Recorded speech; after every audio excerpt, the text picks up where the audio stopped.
A lot of weird incidents have happened in the mysterious valley of Hyperloop ever since the 1950s.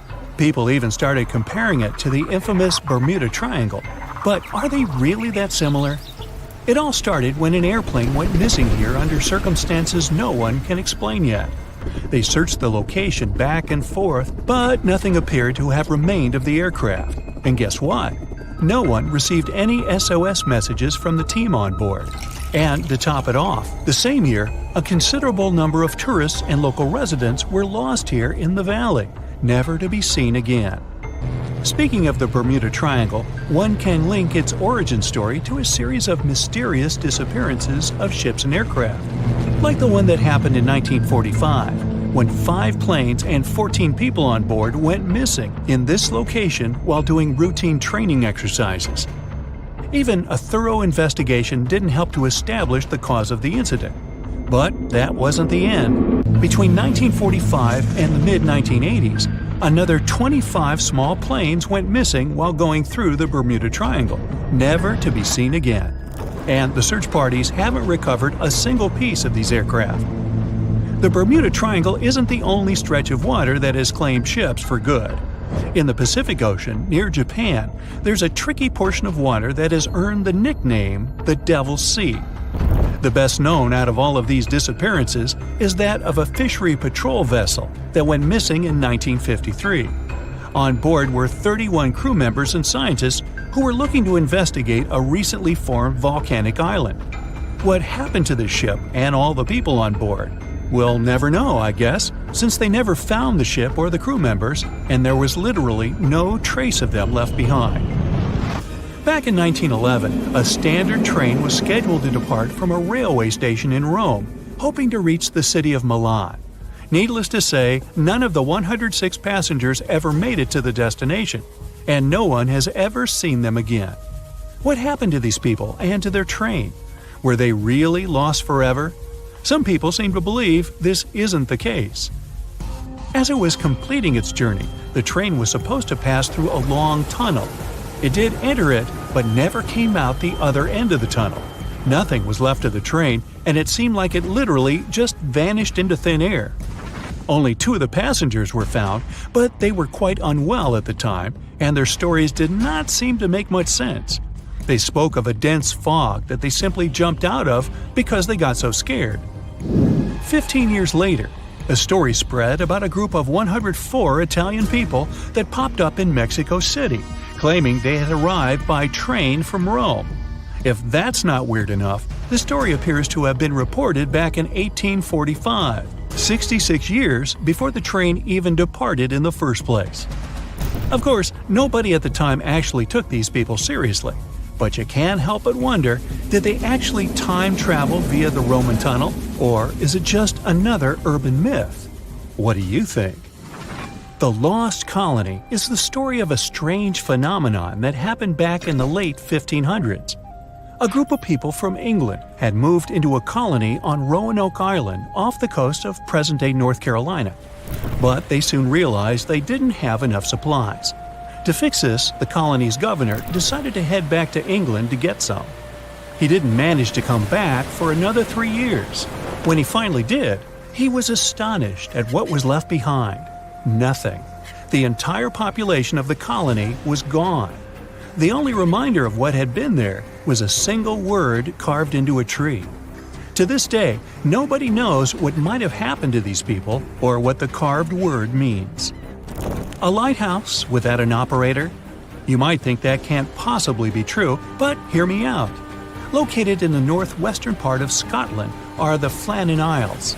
There's nothing fancy about them since they're nothing more than a bunch of rocks and grass. But there is a famous lighthouse here hiding a dark secret. In 1900, all 3 of the lighthouse's keepers mysteriously disappeared, never to be seen again.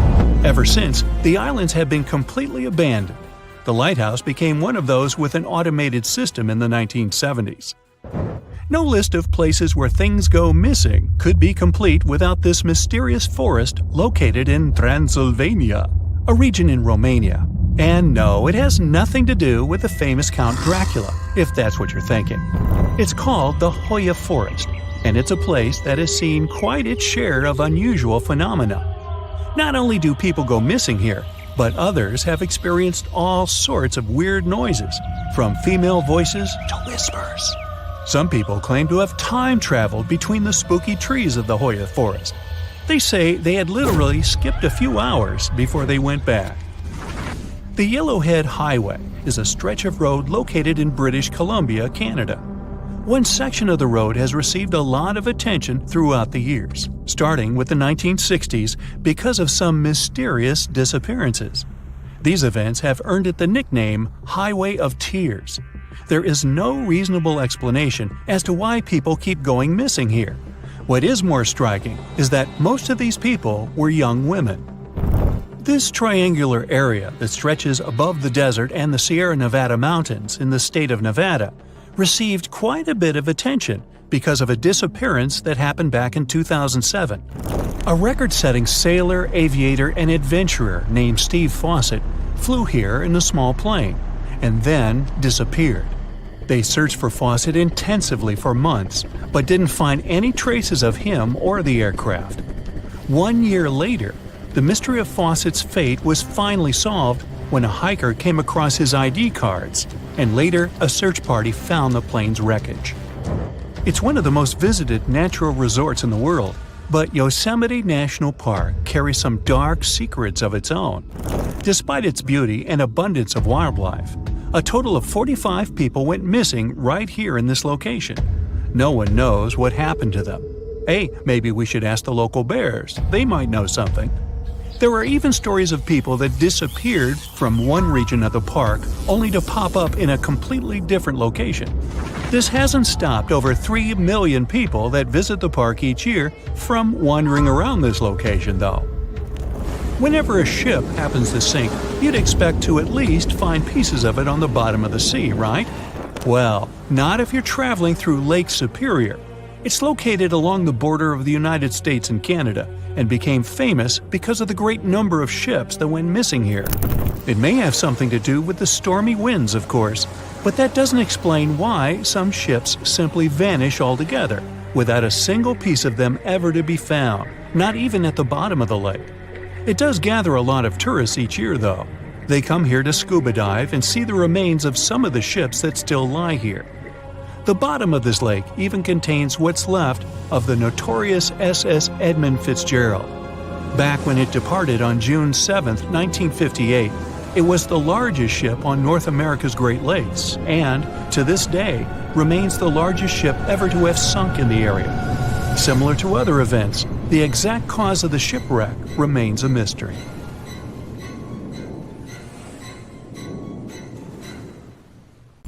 It was a pitch-dark night, and we were out for a walk. Suddenly, a bright white light came from the train tracks. It was getting closer and closer before it reached the woods and suddenly faded away in the distance.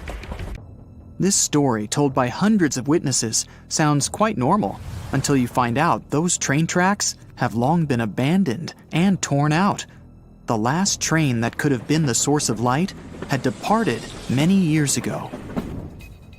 The mysterious ghost train became the main site of St. Louis, a little village in the Canadian province of Saskatchewan. There are just around 400 people living there, and hundreds visit it to see the St. Louis light. It was featured in books and online, and was on TV shows like Unsolved Mysteries. For decades, no one could explain what it really was. Some people spotted a white light. Others said they'd seen a red one. An urban legend explained the red light was a lantern carried by a ghost of a train conductor who had lost his life one night examining the tracks. Scientists tried to debunk both ghost-involving theories, but failed. Then, 2 high school students from northern Saskatchewan decided to jump in. They first witnessed the ghost train on a road trip to St. Louis. One of the girls said it must have been car headlights, but she needed evidence to prove that. Together with her friend, she decided to find an answer and make it their science fair project. They made several field trips to St. Louis for research. The young Ghostbusters used a detailed map, a compass, and a GPS system, which was pretty rare back in 2001. The girls found the location from where the ghost light was seen best of all. Then, they drew a straight line on the map to where the light was coming from and marked all roads next to or on the line. One of the girls' father agreed to help them. He parked his car at various locations near the lines and flashed his headlights. The girls didn't see them, as all the places seemed to be too low. Finally, they found a short hilltop highway stretch. For 20 minutes, the dad was flashing his lights on and off, and every time the lights went on, the girls could spot the ghost train. When he turned the car around, they saw the mysterious red light as well. The spot was rather far away from the track, so it was possible to see it thanks to diffraction. The light passed through a little opening, maybe the trees, and became larger. The smart girls received gold medals at the science fair for their project. 10 years later, a similar story happened in Ansen, Texas. Each night, the locals noticed a mysterious light at one spot of the highway. They called it Ansen Light and believed it was a mother with a lantern searching for her son. He'd disappeared in a snowstorm a long time ago. His mom went looking for him and never came back either. A group of students didn't believe in this beautiful story and decided to find the source of light with their iPhones. They followed Google Maps down the dirt road to a highway that they thought to be the light source. Halfway to the light, it was already clear it was really coming from cars, and not a mother with a lantern. It's easy to be a ghostbuster outside with your friends, but what if you had a ghost in your own home? This is what happened to a family who moved into an old house in 1921. The house was huge, with gas lights, no electricity, and many passageways. Just a classic movie haunted house. One morning, the lady who went down in records as Mrs. H heard footsteps over her head when she was home alone. She rushed upstairs and found an empty room. She checked every room and also looked one floor up. It was all empty. Then, she started hearing strange noises when she was in bed at night. It sounded like someone was moving furniture and china and sighed in the silence. Whatever was haunting the family was getting braver and braver. It followed them along the halls. It felt like it was about to approach them and come into contact. One of the children of Mrs. H once ran into her room and asked why she was calling him. She said it must have been the wind, but the child was positive it was someone's voice. The plants didn't live long in that house. Finally, the scariest thing happened.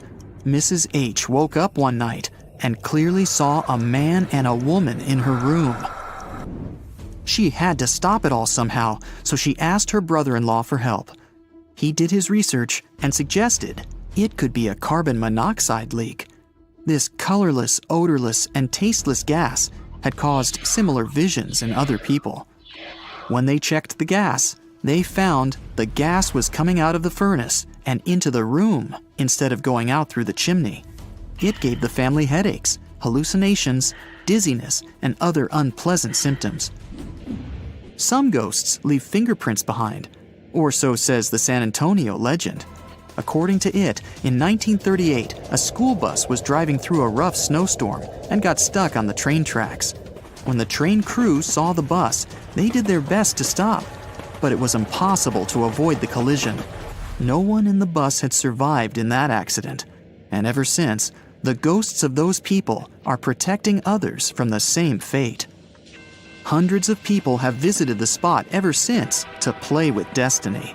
They leave the car in neutral on so-called ghost tracks and wait for the ghosts to come and help them out. Some people put baby powder on their cars to have fingerprints as evidence. And they do see the fingerprints once they get out of the car. Turns out there's a logical explanation for this one as well. There's an incline on the tracks, so when the car moves a bit, you can see your own fingerprints in baby powder. And the original story that inspired the legend didn't even happen in San Antonio, but in Salt Lake City, Utah. Something unexplainable was happening on the campus of Coventry University in England. Whoever visited the 14th century cellar ran out of it in fear. They said they'd seen a ghost of a woman. One lecturer at the school, who was also a part-time ghostbuster, decided to debunk the mystery. He was once working at his lab when he felt the presence of someone else. He was brave enough to do research in the cellar and found out the reason for all this madness was what he called the fear frequency. The levels of sound frequency in the cellar were so high that they made people see optical illusions, feel anxiety, and get chills down the spine. A similar effect makes you hear humming of a glass when you're running a damp finger on it. A small village of Kalachi in Kazakhstan has become home to a unique, mysterious sickness nicknamed the Sleep Hollow. Back in 2013, the first villagers got affected by it. They were doing their regular routine, biking, going to work, or chatting with friends, when suddenly they'd fall asleep. It all looked similar: slurred speech, lightheadedness, and then boom! Some of them only woke up after 6 days of loud snoring. And when they did, they didn't remember anything that happened to them and experienced weakness and headaches. The Sleeping Beauty style sickness affected people of all ages, including kids, and even a cat named Marquise. Its owner said the cat started attacking walls, furniture, and the family dog. Then it dozed off and was snoring like a human for hours. More than 150 people got the sleep hollow in 3 years. Doctors and sleep disorder experts struggled to find a solution. A lot of people blamed possible radiation from nearby uranium mines. Kazakhstan's doctors checked over 7,000 homes, but found the radiation levels weren't high enough to cause it. They also checked water supply in the area for heavy metals and bacteria, and it was all right as well. Then, the former head of the uranium mine suggested the gas was seeping through the ground. Scientists tested this theory, and it turned out to be the answer. The dangerous gas was in the air, and it took down the amount of oxygen, making people fall asleep. Families started moving out one by one from that sleepy hollow as soon as the mystery had been solved.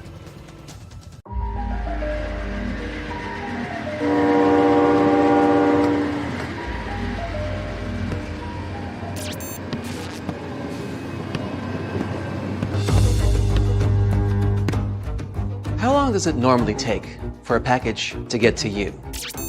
A day? A week? A month? How about over 3 years? Well, something like that happened in India not too long ago. At first glance, it doesn't seem all that surprising. Packages get delayed or even lost along the way all the time. That's just the nature of parcel delivery. This wasn't some standard package. It was an entire train carriage loaded with tons of compost.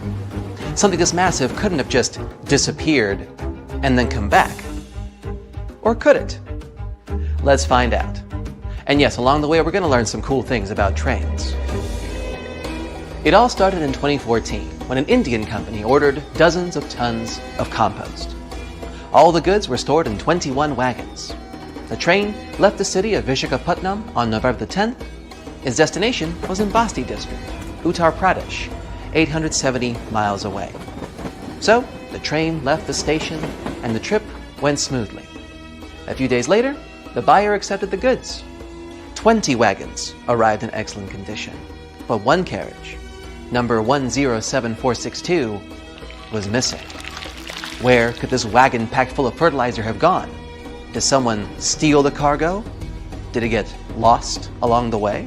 The buyer asked the company that sold them the compost to find the missing part of the shipment. The employees checked the documents and confirmed that the train of 21 carriages left the station on November the 10th. Several people from the rail station saw it. Then the train passed through some settlements and lost one carriage. But how? The buyer contacted the railway services but didn't receive any response. It seemed the train car had just disappeared.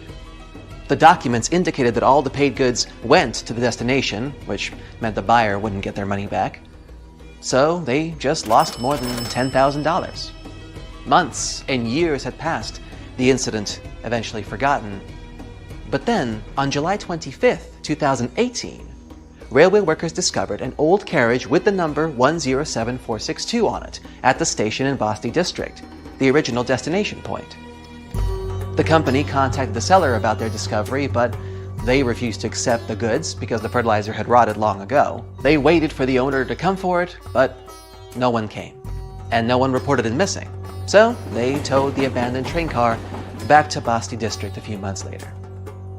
By that time, the buyer had already reported the rail company about the lost compost, and they had already stopped searching for it, while the car was practically right under their noses. To this day, no one knows why the car was disconnected or where it's been all this time. You know where this would have never happened? Japan. There, you can ride the most punctual trains in the world. They arrive at all stations to the minute. All the locals know the trains are never late, so they can never use that excuse on their boss. But if something does happen to cause the train to arrive late, passengers receive a special ticket from the rail company that they can use as proof to protect them from their boss's accusations. Japan has not only the most punctual trains in the world, but also the fastest. I'm talking about maglev trains that can reach speeds up to 374 miles per hour. To give you an idea of how fast that is, the fastest recorded speed set by a Formula One car is 231.4 miles per hour. Not even close to the maglev train just traveling down its normal route. What's more, even if it travels at top speed, you can comfortably sit in your seat and drink tea on the train. You won't feel any vibrations or hear the sound of the wheels because it has no wheels at all. Maglev is short for magnetic levitation. Using the power of magnets, the train is basically suspended, floating just above the railway, meaning they don't actually touch, meaning there's next to no friction. This is what allows maglev trains to reach and then maintain such incredible speeds. Wouldn't it be cool to have such trains in every city? I mean, forget about traffic jams, am I right? But unfortunately, they're not so popular around the world. Charging the train's magnets requires a lot of energy. They heat up to incredibly high temperatures during the trip, and then they need to cool down after. And this also requires a lot of incredibly expensive infrastructure. For many countries, such trains would be simply economically unviable. For now. That carriage in India would probably have been standing at the railway station forever if someone hadn't noticed it. But what if it was a whole train with, let's say, 100 cars? I mean, what do people do with old train cars? Usually they would put old trains in landfills, dismantle them for scrap, dispose of them with pressure compacting, or melt them down. But the most popular practice is to load the bare hulls of wagons onto a big ship and then throw them in the ocean. It's not as wasteful as you think. The trains actually provide a great frame for corals and plant life to grow on them. And soon these overgrown train carriages become homes for fish and other ocean inhabitants. This is how the people in New York decided to get rid of their old trains. From 2001 to 2010, they sank more than 2,000 cars this way. And soon, these trains became artificial reefs. They got completely covered by corals and algae, and shells, crabs, sea sponges, mackerels, perches, and sea turtles settled in each car. Underwater photographers and divers filmed those wagons and even saw dolphins swimming through them. It's like an underwater city where the trains are free real estate for the fish. So, people provided modern housing for the fish and saved about $30 million on recycling. I mean, I use the term modern very loosely. They look more like phantom trains. But you know what the coolest thing about phantom trains is? They actually exist. And you know what's even cooler? You can get in and ride one. You can find such trains in England, in small towns like Sneyd. Now, imagine you stepped onto the empty train station there. It looks decrepit and abandoned. There's no parking, no ticket machines, no shops. And now you hear the sounds of a train arriving at the station. It seems normal enough, but when you step inside, you'll probably feel some discomfort since you're the only passenger on this phantom train. You can walk from the first carriage to the last one if you like. No one will stop you. You can actually choose from several similar trains. Yeah, there's a lot of them moving all around England. They're left running through abandoned railways because it actually works out economically for the country. To cancel these phantom train routes, you'd need to go through many bureaucratic procedures and spend taxpayers' money. And there's no need to do all of that if the trains just go and don't bother anyone. Also, they attract many tourists and enthusiasts who love to visit abandoned stations. If you're interested, you should know that it's not so easy to find these routes. You need to carefully study train schedules on the internet, since not even all the railway workers know about them. In some remote places, the trains arrive only once every few days. But what about real phantom trains? There are many stories about trains that have mysteriously disappeared throughout the years. The most popular one is the legend of the Zanetti Train Company. Several wagons disappeared with dozens of passengers in a mountain tunnel in Italy in 1911, and then popped up out of the blue in 1845 in Mexico? But of course, there's no evidence for this story. Someone just wrote it in a newspaper and everyone believed it. The same thing happens with planes and ships that supposedly travel through time.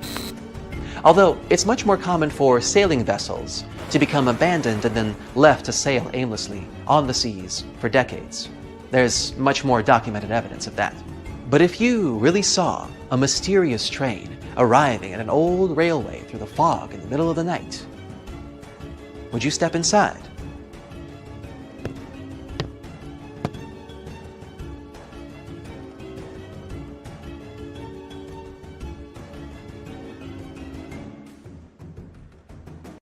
China plans on building a train that will connect mainland China, east region, and then make its way through Siberia in eastern Russia.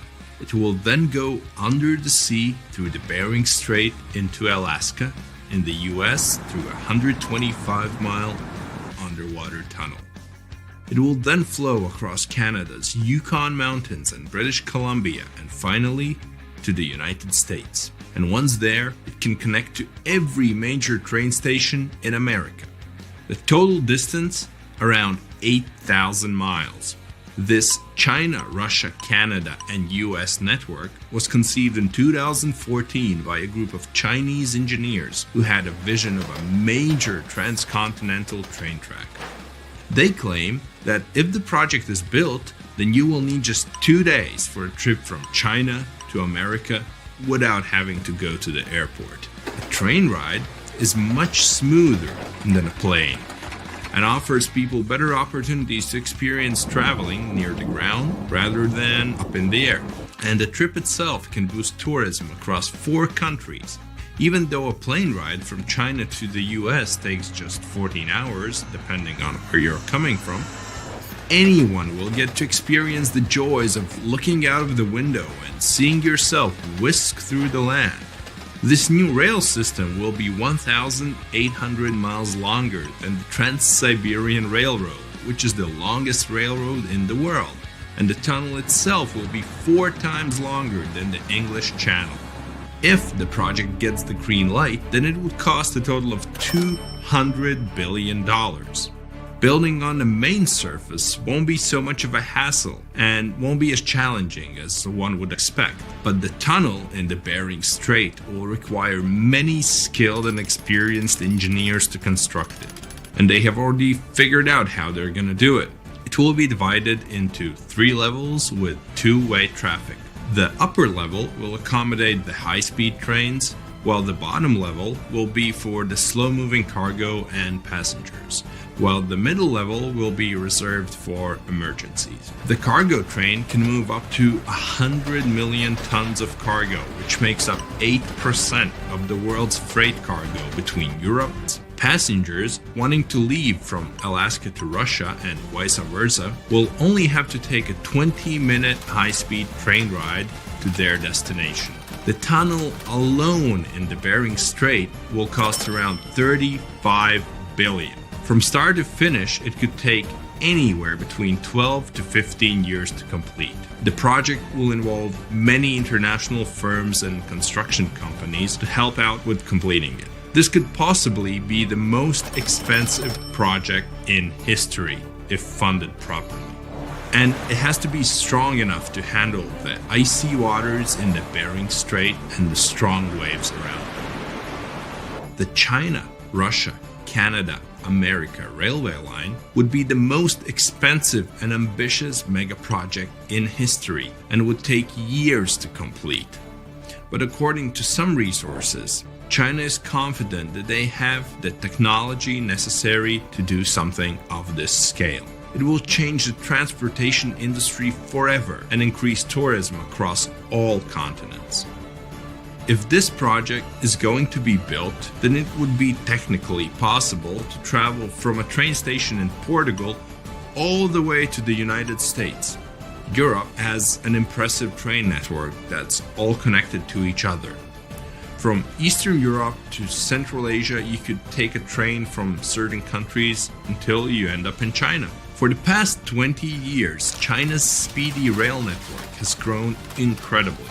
It has the world's largest high-speed rail network that covers more than 23,000 miles. Based in Shanghai, it's also the fastest commercially operating train, which reaches speeds up to 270 miles per hour. So once in China, you can get on any train and speed off to wherever you want to. It will be the ultimate traveling experience to only travel by train from continent to continent. There won't be any need to travel by an airplane. So if you have fear of flying, let's say, then this will be the perfect way for you to go by. But building train tunnels underwater isn't easy. The best engineers have to figure out all the risks beforehand. The Channel Tunnel, for example, is an underwater train that takes you from London to Paris in just 2.5 hours at cruising speed. The train is highly equipped with the most advanced technology in the market to ensure comfortable travel. If you have any work to do, then you can just pop open your laptop and connect to the Wi-Fi. Want to take a break? Just head to the cafe for a quick drink and enjoy the lounge feel and the great beverages. And if you feel like watching a movie or catching up on your favorite TV series, then the train offers that too. You won't feel the time pass since you can just relax in luxurious leather seats in business premier class. Train travels at around 186 miles per hour and is considered to be the world's longest underwater tunnel, considering that most of it is submerged. The tunnel itself is 31 miles long and costs $6.3 billion. It began construction in 1988 and was completed 6 years later in 1994. It was considered to be one of the 7 wonders of the modern world, in line with the Empire State Building in New York, or the Panama Canal, or the San Francisco's Golden Gate Bridge. And just like the China to US Dream Project, this tunnel also has 3 tracks, 2 used for trains and a smaller one for emergencies. Each shuttle is 2.5 thousand feet long and needed 13,000 employees to construct it. Even though many people got to visit the City of Love in Paris and the multicultural hub of Europe in London, the channel is also used for import and export. According to some reports, 26% of traded goods travel between the UK and the rest of Europe each year using the tunnel. China approved the first underwater speed train from the port of Ningbo near Shanghai to Zhoushan, which is a group of islands on the east coast of China. The brand new railway will stretch for around 50 miles, with a decent part of it built underwater. What makes it cooler is that the train will rely on a magnetic track where the train cabins will float in the air on the tracks and speed away. If this project becomes a reality, then it will most likely feel like riding in a royal carriage. You can book cabins and rooms with multiple bedrooms and accommodations. You'd be treated like a guest of honor at any ceremony. Constant entertainment and food are yours all day long. Ticket prices may vary, but still be expensive, so not everyone could afford it. There's high-speed Wi-Fi, of course, in all areas, with some of the best seats in the world. It will be possible to live in Europe and work in Asia without flying. Even living in Russia and working in Alaska can be a reality. And if you were in the US, you can also remain on the ground and still get to London via the network. And once you reach Europe, you'd have to take the train to Paris and then the channel to London. But there hasn't been any news on the project so far. It hit an economic wall and is still in the conceptualizing stages. Many critics didn't hold back on how this project could not revolutionize the transportation industry, but might instead sink it into more depth. They claim that cargo ships and flights are just as good and a lot cheaper, so there's no need to put such large amounts of money for something that maybe only a handful of people can use. Moving cargo through trains won't necessarily be as fast as planes or ships. If this train network replaces shipping and flights, then many people who work in aviation would have to change jobs and move on to trains. Of course, something like this wouldn't happen overnight and would probably take decades. This project might even open doors for countries in Asia and Africa to build mega-network speed trains all connected to each other. You might one day travel by train from South Africa all the way to the United States, passing through Africa, the Middle East, Central Asia, China, Russia, and eventually the US. And if the train network expands even more, it can reach all over South America, which would make your trip even longer. It could reach every continent in the world except Antarctica. Imagine a worldwide railway network of high-speed trains connected to every station on Earth. You're standing on the red carpet, waiting for the train to come. The Maharaja's Express is India's most expensive and luxurious train ride. It's heavy on the wallet, too. The prices can range from $2,900 to a whopping $23,000. This multi-award-winning train has a bunch of extravagant rooms to pick from. It also passes through more than 10 different cities in India. The train finally arrives and you board it. You're accompanied by many friendly staff members that help you with your luggage. They show you in and give you a quick tour of the amenities before leading you to your room. Like every other room, yours has a butler to fulfill any of your requests. The deluxe cabin has a luxury and cozy interior with international safety features. Among them, there are smoke detectors and security cams. The suspension system underneath the railroad car smooths all the bumps, letting you relax completely. You enter a 112 square foot cabin to take a look. The first thing you see is a king-sized bed with high-end bed sheets. It seems to be inviting you to come and take a nap. You have a closet for all your stuff and a large LCD television with a DVD player. But don't worry, there's Wi-Fi as well. There's also a personalized safe to keep your things and documents. Inside the cabin, there's a bathroom with a shower cubicle and hot and cold running water. It's equipped with a hairdryer and even has such toiletries as essential oils. There's probably no need to mention that the bathroom has bath slippers, a bathrobe, and several towels that can always be washed upon request. After going around the cabin, you decide to check the other rooms they offer. The train has 20 of these deluxe cabins, 12 of which have twin beds and 8 king-size beds. There are plenty of staff members for all the passengers, so that you won't feel underserved. You move on to the junior suite and notice that it's bigger than the deluxe suite. This one is 150 square feet and offers the same luxuries as the previous one. All these suites come with air conditioning and a direct interphone to contact any staff member. After you've taken a look around, the butler escorts you to the suite. He opens the door for you, and you immediately feel as if you've set foot in a royal palace. The suite is way bigger than the other 2 cabins. Its size is 220 square feet, and it even has a separate living room. There are 4 of such rooms on the train, and they all come with king-size beds and large panoramic windows to enjoy amazing views. You go inside for a room tour. The cabin has the same features as the others, but the living room has armchairs with side tables to do some reading or work on your laptop. The suite also has a mini fridge equipped with complimentary tea, coffee, water, and snacks. The bathroom has a bathtub to relax or even take a nap in. You're sold. You're ready to unpack and dip in that bathtub. But that's when the butler tells you there's an even bigger cabin. You stop gawking at the walls and ceiling and follow him to the presidential suite. There's just one such suite on the train. The butler opens the door for you, and wow, this 450 square foot mini palace is the most luxurious train cabin in all of India and one of the best in Asia. It has the same features as the other cabins, but you can't take your eyes off that beautifully decorated ceiling in spacious design that makes you feel like royalty. The presidential suite is named Navaratana. It means 9 precious gems. It has 2 bedrooms, a bathroom, and a living room. One bedroom has a king-sized bed, and the other has twin beds. The living room is furnished with a sofa where you can read a book or relax, and a table for writing.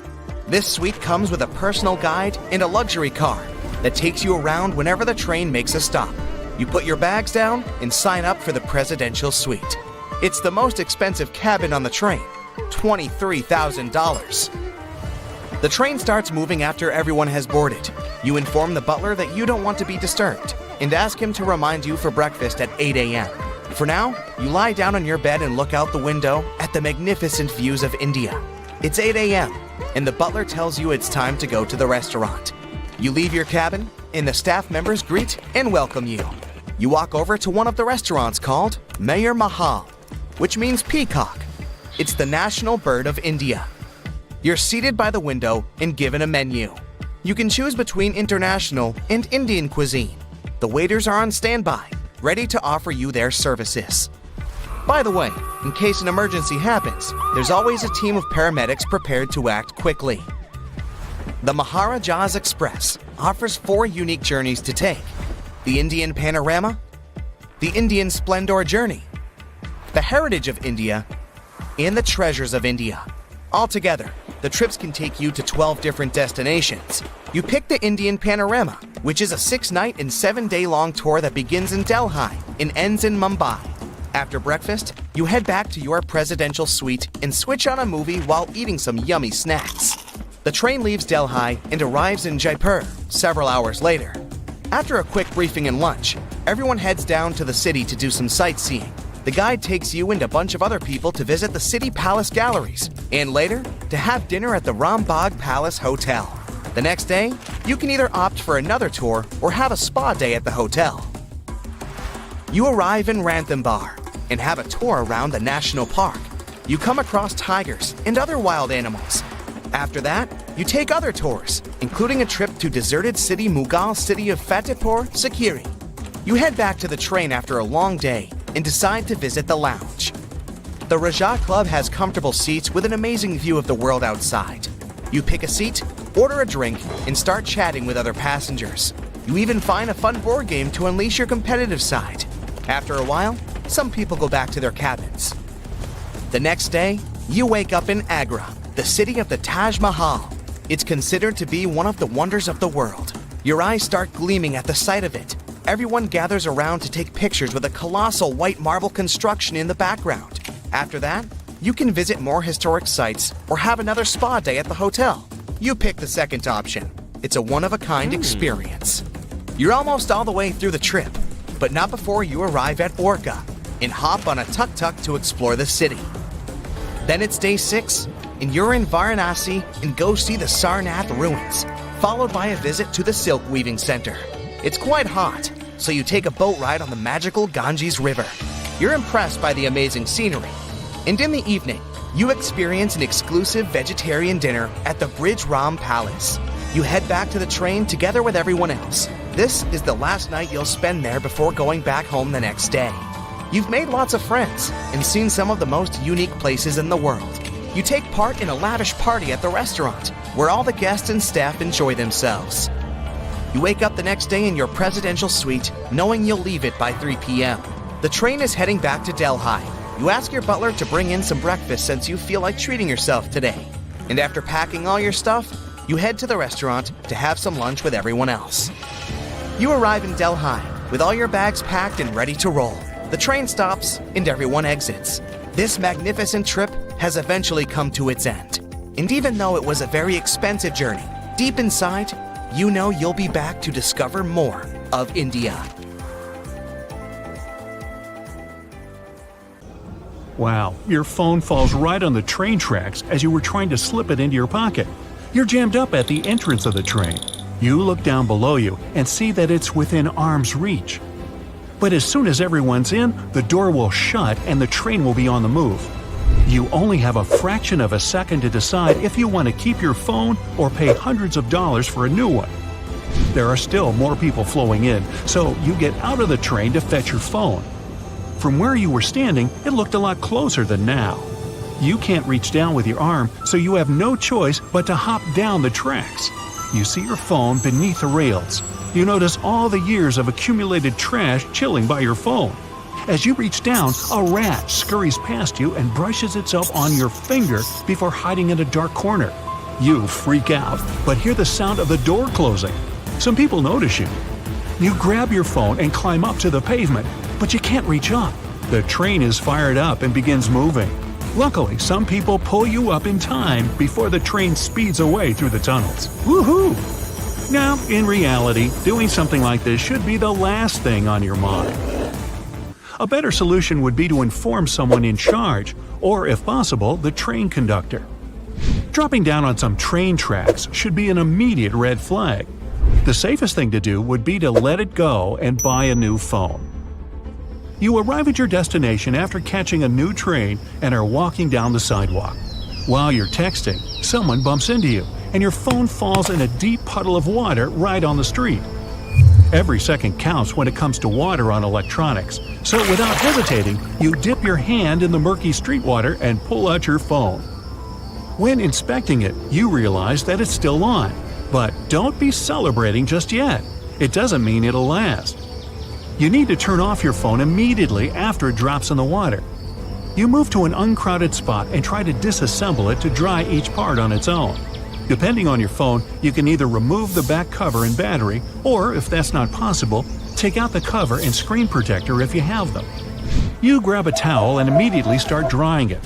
You brush along anything that water could wash its way in, like the charging port, the headphone jack, SIM and SD card tray.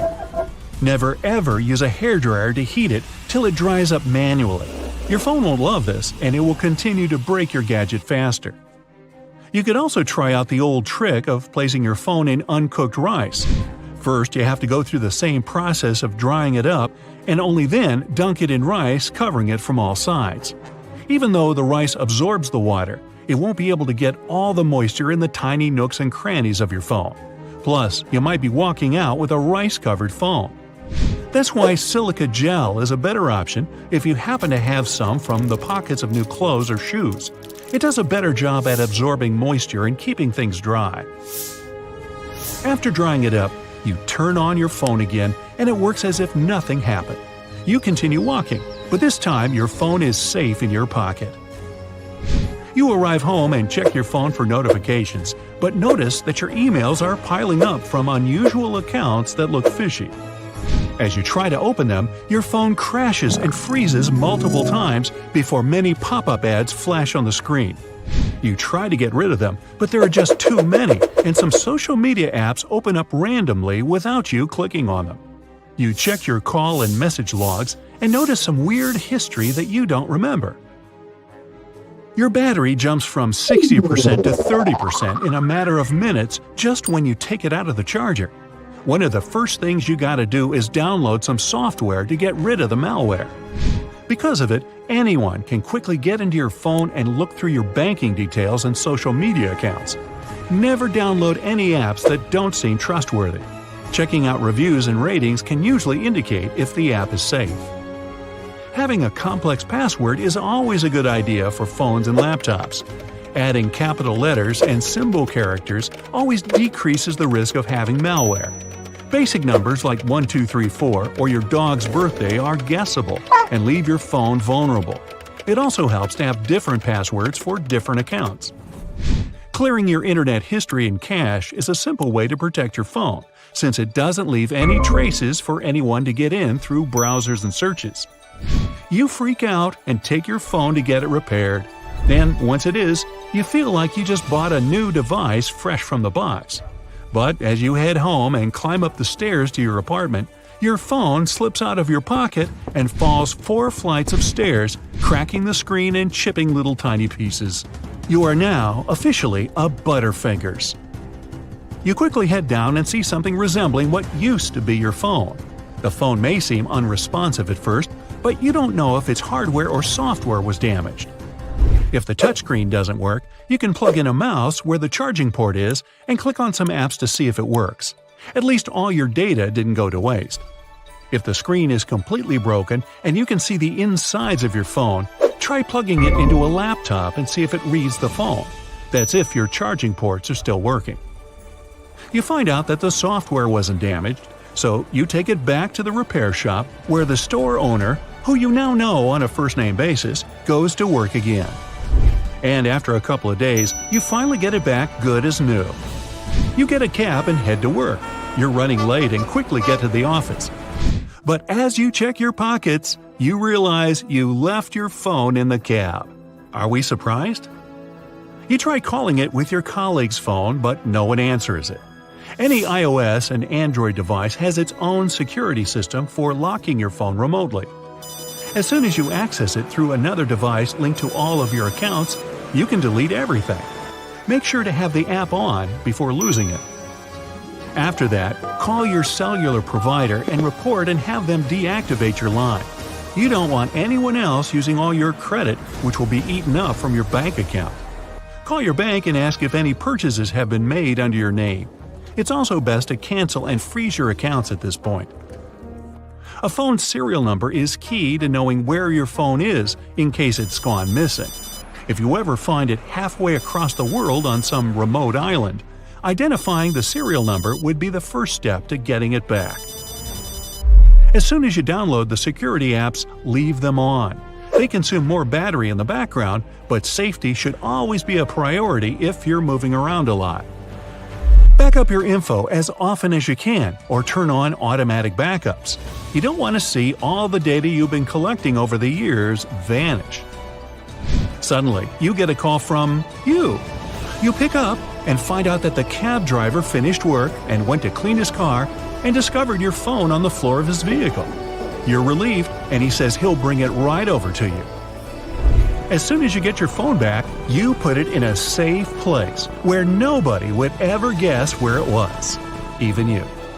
In 2017, a rail company in Japan issued an official apology for their train departing 20 seconds ahead of schedule. The passengers hardly noticed that the Tsukuba Express had left the station in eastern Tokyo at 9:44 and 20 seconds instead of 9:44 and 40 seconds. But being punctual to the second is so crucial in the country that the company just had to comment on the incident. They explained the mistake many internet users found too funny to be true by the fact that the crew had not sufficiently checked the departure time and performed the departure operation. Japanese railroads have a history of over 140 years. This has given them time to get enough know-how to tune the systems to perfection. The first ever railroad trip in the country was from Tokyo to Yokohama and transported the highest elites, including the emperor himself. The locomotive, train cars, and even the rails had to be brought from the UK. The trip lasted 53 minutes, almost twice as long as it does now. There were basically no amenities, not even bathrooms. Still, it was a success, and the first private Japanese railroad companies started popping up. In the early 20th century, after some massive train delays, the authorities took over the railroad. Their Railway Research Office improved the efficiency of engine boilers and came up with rust-resistant materials and a special type of paint to discourage bees from building hives that were a problem for train brakes. Still, the trains were pretty slow. The journey of 300 miles from Tokyo to Osaka lasted over 7 hours. The tracks would often go winding, following the course of rivers, and not the shortest route from point A to point B. Service disruptions were a common thing. Meager pay rises for workers led to staged strikes, slowdowns, and walkouts. The trains were hardly reliable. That's probably why cars and airplanes were becoming more and more popular. It all changed thanks to the Summer Olympics of 1964. Japan had to show the world what a connected and progressive nation they were, and the existing railroad system didn't send that message. So, the authorities invested a good amount of funds into their high-speed railroad system, the Shinkansen. For starters, they had to build new tracks exclusively for the new Maglev, that is, magnetic levitation train. This means the high-speed trains wouldn't be slowed down by regular ones. The Shinkansen tracks were continuous welded rails, unlike regular tracks with segments bolted together. Seamless tracks meant less friction, which lets trains achieve higher speeds, and the tracks need less maintenance. Those superfast trains run thanks to superconducting magnets. When you let some electric current flow through it, you've got an extra strong magnetic field. But there's a catch. The more juice it gets, the hotter it becomes. And efficiency takes a nosedive. Just like your phone charger getting all toasty, you can blame it on electrical resistance. So, the magnet needs cooling to a chilling negative 450 degrees Fahrenheit. This creates a strong and constant magnetic field. They use these superconducting magnets with cooling units along the entire length of the train. But that's only half of the magnetic magic. The other half is hidden within the guideways.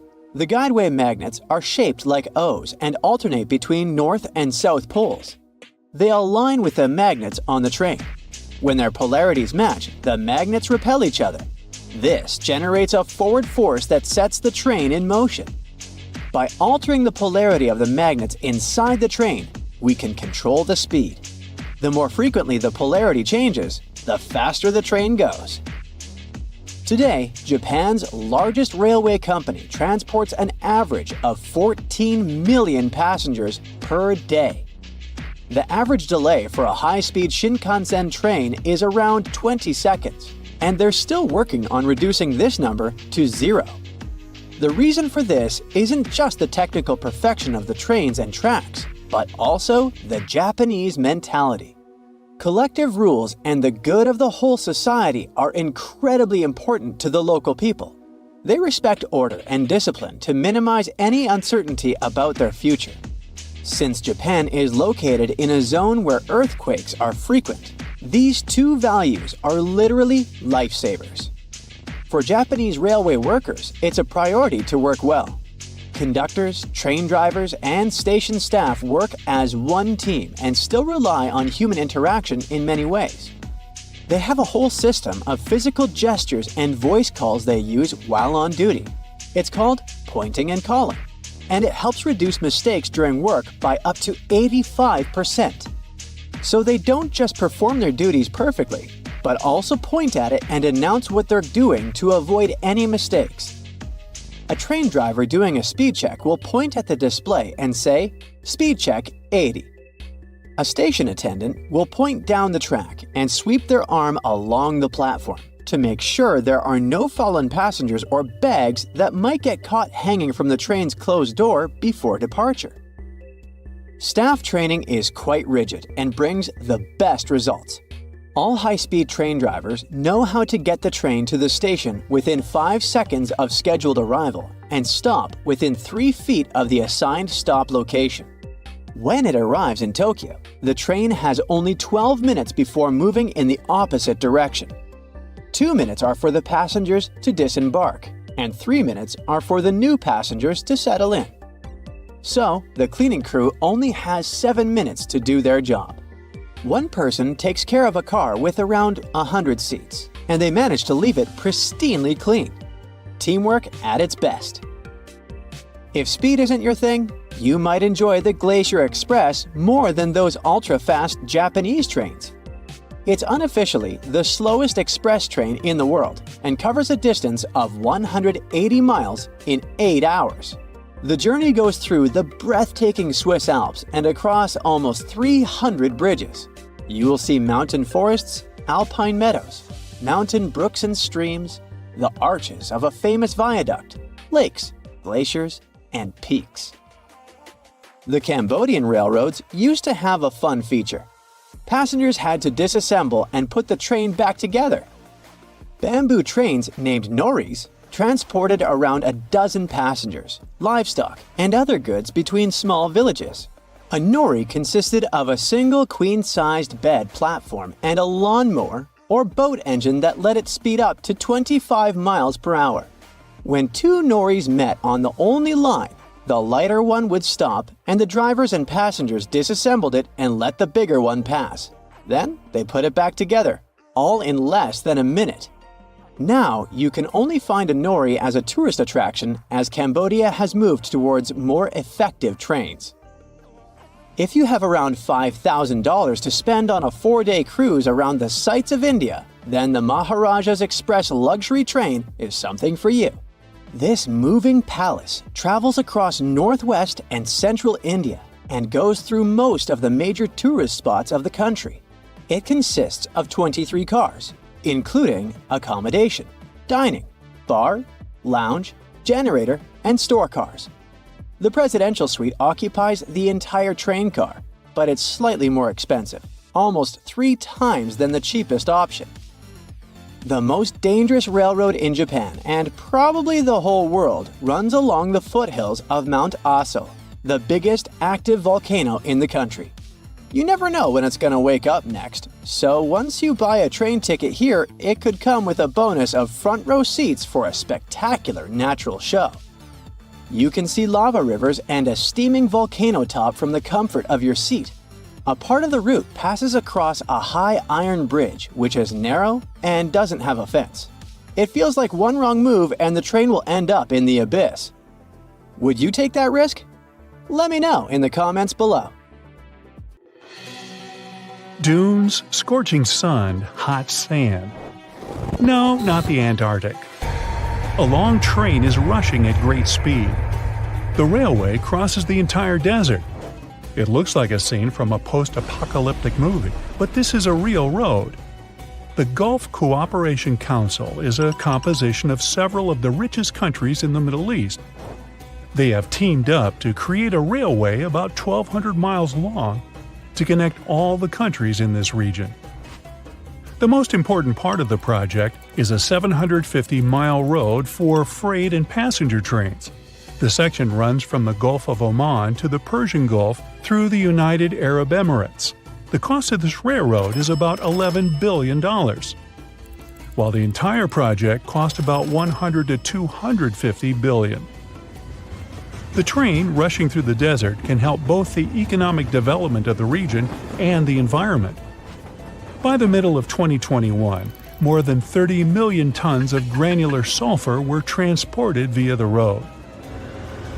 If they transported this amount by trucks, then carbon dioxide emissions into the air would be more than 80% higher. But the coolest thing is how this road is being built.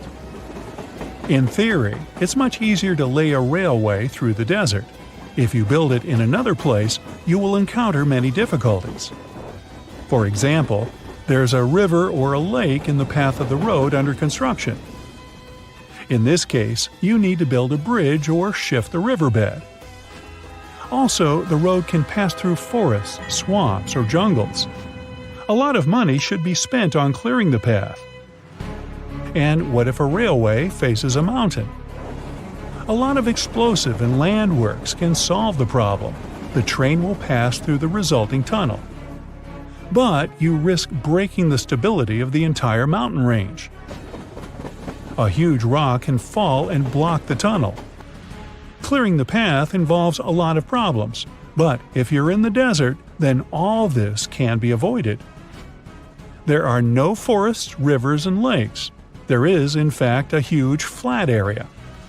But there is a lot of sand here, and that's a huge problem. An ordinary grain of sand is mainly composed of quartz. By its properties, it's similar to sandpaper. It can scratch metal parts, deform the wheels and internal mechanisms of the train. The wind picks up billions of tiny grains of sand that can penetrate anywhere. The sand gets inside the train and slowly destroys it. They have to repair the train frequently and spend more money to keep it running. Sand wears out both the wheels and rails. This is not the first railway in a desert, though. The engineers of other roads turn the dunes into clay to solve the sand problem. The sand hardens and turns into a solid piece on the required section of the road. Also, the builders created walls of vegetation. They planted trees along the railroad. Leaves and branches block the sand and prevent it from getting inside the train. This time, to solve the sand problem, engineers have created a unique sand filtration system. Another big issue during construction is the heat. During the day, the temperature may rise to 118 degrees Fahrenheit. If you put an egg on the sand in this heat, it will quickly fry. During construction, people work with heavy metal and stone parts, use welding and electric saws. All this generates additional heat. So, a large part of the work took place at night, but it wasn't cool either. At night, the temperature drops to only 86 degrees Fahrenheit. The main part of the project includes not only railways. A regular 4-lane road will also pass through the desert. According to estimates, about 8 million passengers per year will use the railway by 2050. Now, let's move to the US. Imagine a capsule-like train traveling at a speed of 760 miles per hour inside a vacuum tube. You and 20 other passengers get inside the capsule. The interior resembles a spaceship. You sit in a chair in a reclining position and fasten your seatbelts. You can't stand up to your full height and leave your seat. However, you will arrive at your destination faster than you would want to use the bathroom. All the passengers are seated. The capsule doors are closing. 5, 4, 3, 2, 1, start. Right now, you're accelerating to a speed that exceeds that of sound. You're hurtling faster than a bullet. If you watch this train from inside, it will pass by you faster than you blink. Fortunately, inside the capsule, you don't feel this speed. You only experience slight pressure, similar to when you take off on an airplane. Currently, there are no such trains in the world, but this technology is under development. It's called Hyperloop. Hyperloop trains can operate thanks to the aerodynamic cushion and powerful operation of vacuum pumps. Imagine you're playing air hockey. The puck is easily flying through the game area. This works thanks to small holes placed all around the field. They create a thin layer of air on the surface. The puck doesn't even touch the field itself, it levitates. There's no friction force. Hyperloop will work in a similar way. Air jets are located not on the pipe, but in the capsule itself. Thus, a tiny distance appears between the walls of the capsule and the pipe. And with the help of an electric motor, the train will be able to move. The friction force problem solved. The next issue is the air resistance. No big object can move at a high speed if the air is too dense. That is, you literally crash through the air and limit your speed. For example, aircraft fly at an altitude where the air density is much lower than on the ground. That's why the Hyperloop moves inside the pipe. Special pumps are placed on certain sections of this route and pump the air out. But not completely, since this requires a lot of energy consumption. Also, there's the idea of installing a special fan on the nose of the capsule. It will move all the incoming air under the capsule, improving the air cushion. The movement of a vacuum train is somewhat similar to the work of pneumatic mail. You probably saw it in the movies. Transparent pipes passing through the entire building. Parcels and letters move through those pipes at high speed. This vacuum train will have solar panels on the roof of the pipe to recharge the entire system. At first glance, the idea seems simple and ingenious, but at the beginning of the development, a small issue arose. The air cushion must always maintain a very precise distance between the tube and the capsule. But it's not easy to do this at a long distance. Any crack, bump, or rock in the pipe can lead to the crash of the entire structure. A minor earthquake can cause a catastrophe. The problem can be solved with magnetic levitation. Take two magnets from the fridge and try to press them together. Do you feel the resistance? According to this principle, maglev trains run on a magnetic cushion in many cities. However, to hold heavy cars with the amount of magnetic force, you need to charge your magnets with a huge amount of energy. They also need to be cooled. This requires a lot of money, so maglevs aren't that popular in the world. Now we're going to Cambodia. A train that passes here is slow and doesn't have modern technologies. It's worth riding it only for adventure. Welcome to the Nori train. People make a broad deck out of bamboo and put it on a square frame with wheels. On such a handmade train, you pass through the jungles of Cambodia along the old highway. Such a journey is like a trip on trolleys in mining tunnels. The coolest thing is that you can build a little train car of your own. Just use the motor from a motorcycle or a boat. You can also accelerate using the oars. Locals can create such cars in 4 days. At about 30 miles per hour, you get to the next station. After the jungle and scorching sun, let's take some respite in snowy Switzerland. You get on the Glacier Express. It goes along one of the most beautiful railway routes in the world. There are wagons with panoramic windows, and what you see through them is a real winter fairy tale. White meadows, hills, snow-covered villages, and frozen lakes. Better brace yourself! High-speed and ordinary trains have no seatbelts for several reasons. First off, people simply won't use it, and no one will monitor this. There are belts on planes to keep us safe during turbulence. Cars have them to save us in case of emergency braking, or worse. People buy train tickets to get somewhere comfortably. They can get up, visit the restaurant, switch places. No one would appreciate the restrictive belts. There's another, more practical reason: security. The issue of seatbelts on the train has been considered for many years. All experts agree that belts aren't necessary.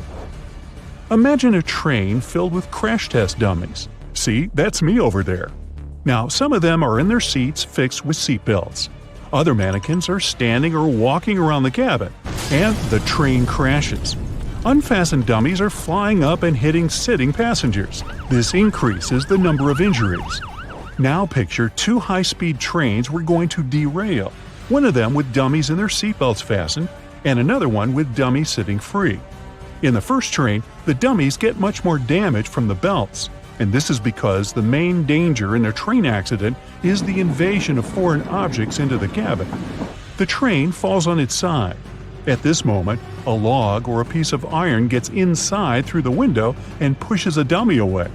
But if the dummy is fixed to the seat, the log flying in through the window will simply crush it. Motorcycles, cars, huge trucks, and even airplanes. They all have rubber tires. But trains have iron wheels, and the main reason here is the railway. A freight or passenger train is a long, unwieldy machine. It wouldn't be able to use a regular road because there are too many twists and turns on the way. That's why the train needs a guide path. It's faster and more practical. An ordinary road can be built like a railway without sharp turns, but in this case, it's much more profitable to turn it into iron. Railway tracks are more reliable than ordinary asphalt. They are much easier to build, and they don't wear out. Engineers created metal wheels to make the train move comfortably and safely. Steel wheels are much stronger. On a steel coating, ordinary rubber tires would quickly fail. And most importantly, there is much less friction force between steel wheels and railway tracks. This allows you to transport heavy loads with the least energy consumption. The wheels and rails have a conical shape that guides the train along the curvature. The cone shape at the top of the rails is inserted into the wheels. Thanks to this shape, trains enter turns without derailment. Between 2001 and 2010, the New York City authorities didn't get rid of the old trains. They cleaned about 2,500 cars from junk. Then they loaded those trains onto ships and took them to the coasts of several states. In the end, the train cars were lowered into the seabed. There, the trains became home to hundreds of thousands of fish and other sea creatures. Now, these cars have turned into artificial reefs. Shells, corals, sea sponges, perch, mackerel, and other fish inhabit them. Many divers and marine photographers watch as sea turtles and even dolphins swimming among the trains. This way, the people not only provided a new home for fish, but also saved about $30 million on disposal of trains. Almost any transport can go up or down along a road. To make a train pass any hill, They need to build a tunnel inside a mountain or even destroy it. Trains can't go uphill because of the small friction force between smooth steel wheels and the railway tracks. The grip of the rubber tire and asphalt is stronger and more tenacious. But the train is heavy, and its wheels cover a small area of the rail. There's also a strong grip, thanks to which the train can develop incredible speed. But as soon as the train goes up the hill, the distribution of its weight immediately changes, the friction force weakens, and the wheels begin to spin idling. There is a risky way to drive the train up. You increase the mass of the train, accelerate it in a straight line. This acceleration force may be enough to drive up a small hill. There is another, safer way. It's to supply the rails and wheels with teeth. Ow! Then the train will lock onto the road like gears. One of the coolest and most beautiful rack railway routes in the world is in Switzerland. The train passes through green fields, high mountains, and blue lakes. Ghost trains are real, and you can ride them. We're in England, at the railway station in the small town of Snaith. There are no parking lots or ticket offices. The station looks abandoned, but a train arrives here. You step inside the train car and notice that you're the only passenger of the ghost train. However, there's no magic here. A few empty trains run around the United Kingdom. They pass through abandoned railway stations. Authorities drive these trains because it's economically beneficial for the country. To cancel the ghost train route, they would need to go through a lot of bureaucratic procedures and spend taxpayers' money. So the trains travel all over the country and don't bother anyone.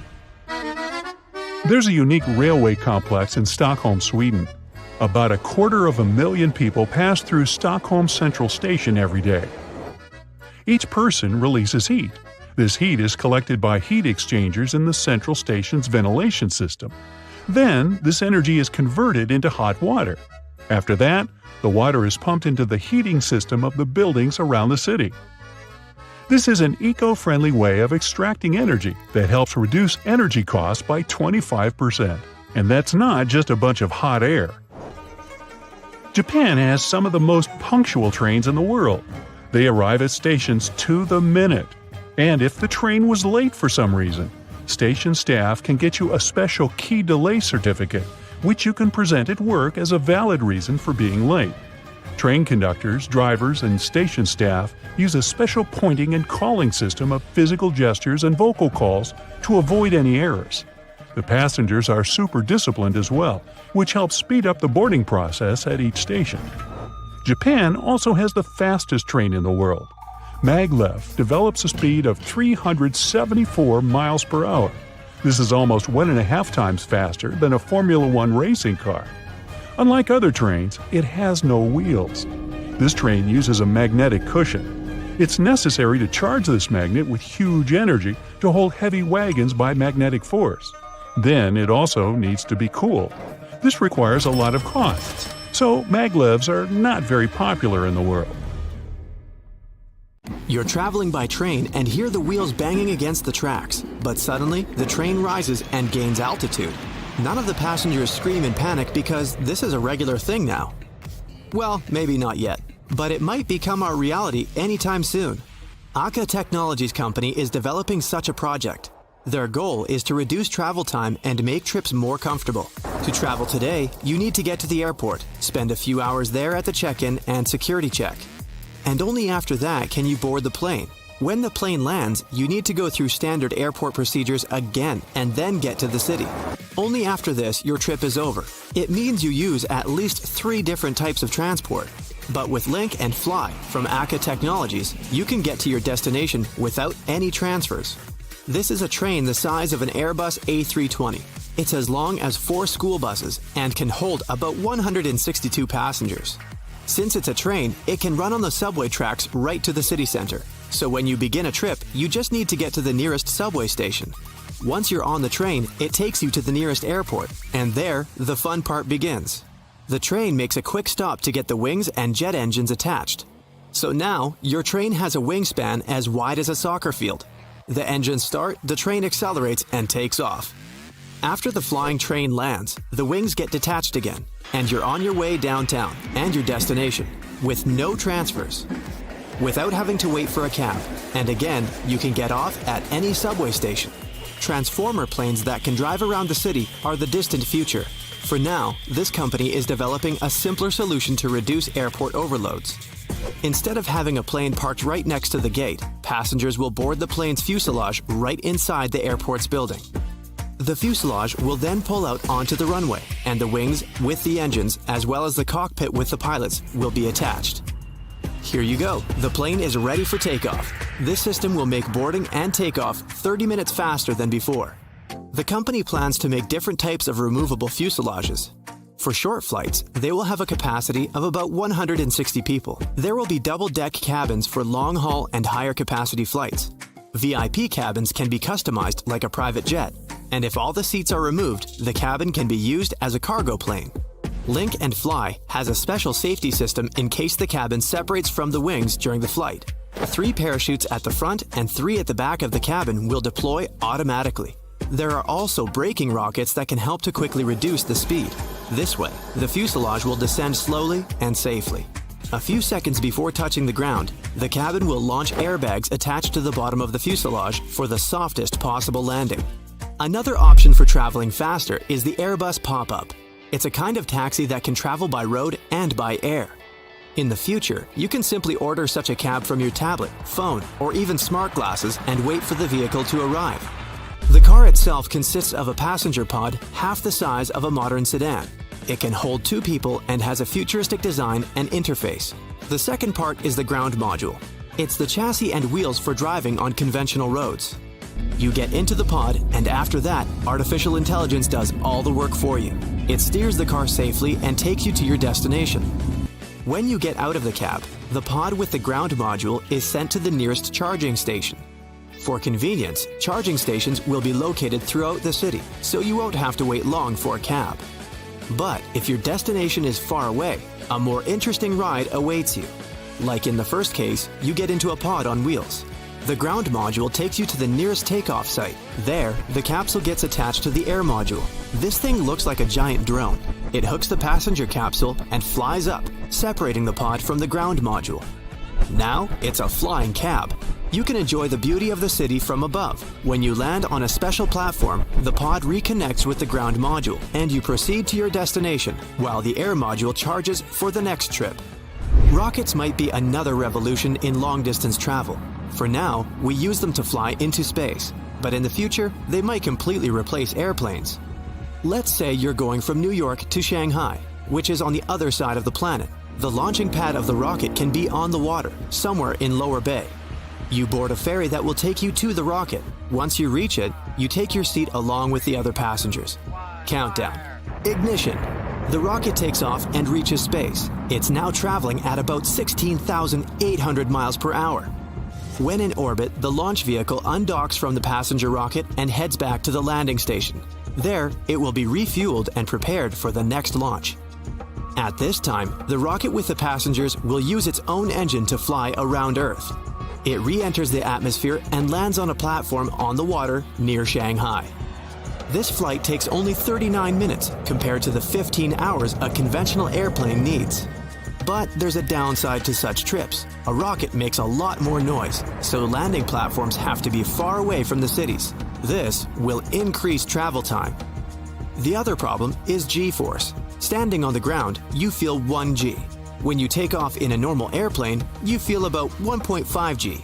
But when you travel by rocket, the G-force you'll experience will be twice as strong, and if it reaches 5 G, you'll pass out. Back to the ground. In 2010, the number of cars in the world exceeded 1 billion, and by 2030, this number is expected to double. So, we need to fight constant traffic jams on the roads. The elevated bus could be a great solution for that. This thing doesn't actually look like a bus. It's 2 lanes wide and can consist of several cars. Such a bus will be able to carry up to 1,200 passengers at maximum capacity, and it will run on regular roads. We'll need to equip the roads along its route with rails on both sides. The elevated bus itself will move at about 6.5 feet above the road. This is comparable to riding on the second floor of a London double-decker bus, and it won't interfere with traffic on the road. Regular cars will still be able to drive there. The elevated bus will be all electric and driven by autopilot. Its roof will have a large area entirely covered by solar panels. On cloudy days, it'll be powered directly from the rails. Passenger boarding will take place at special stations located above ground.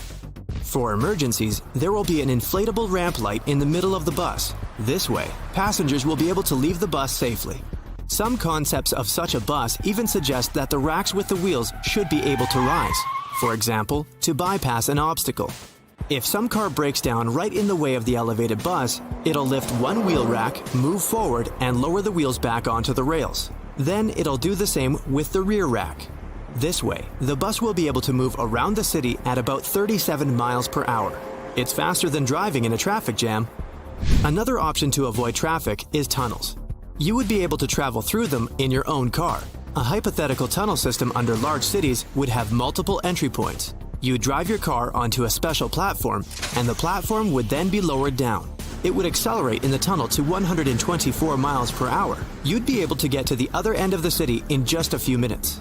The platform would then lift your car back to the surface, and you'd keep driving to your final destination. Tunnels can also be the future of traveling between cities. First, you'd have to arrive at some sort of a train station. There, you'd board a passenger pod. These pods would hold 4 to 6 passengers. Then it'd follow the tunnel, dock into a pod cluster, and connect with the transporter capsule.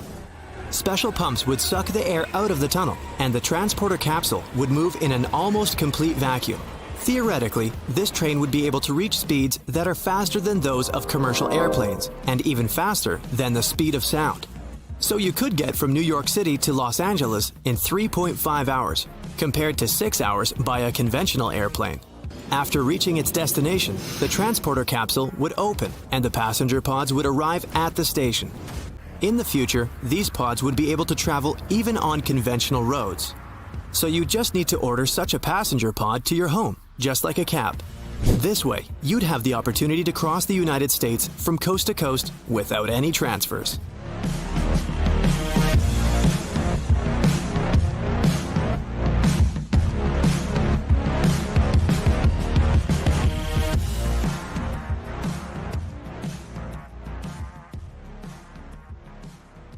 A flea is probably way faster than you think. It can accelerate more quickly than the space shuttle. A jumping flea can reach dizzying heights of up to 3 inches in only a millisecond, which is insanely fast. Acceleration is the term that stands for a change in speed of a certain object over a period of time. You measure it in Gs. Gravity at Earth's surface creates an acceleration of 1 G, which is 32.2 feet per second squared. The space shuttle accelerated at about 5G, but when fleas jump, they experience an acceleration of 100G. The difference is so huge because the flea's body contains a certain type of stretchy rubber-like protein. It allows the insect to store and release energy when it's most needed. Remember those yellow plastic bumps you can see along the edge of a train station platform? We officially call them TGSIs, which stands for Tactile Ground Surface Indicators. They may not look that big, but it takes a crew of workers to install them. First, they need to grind the old yellow line off the platform. Then they temporarily bolt a steel straight edge into place. This helps the workers know where they should drill holes. They need to have a special drilling rig that will create the holes with the proper spacing.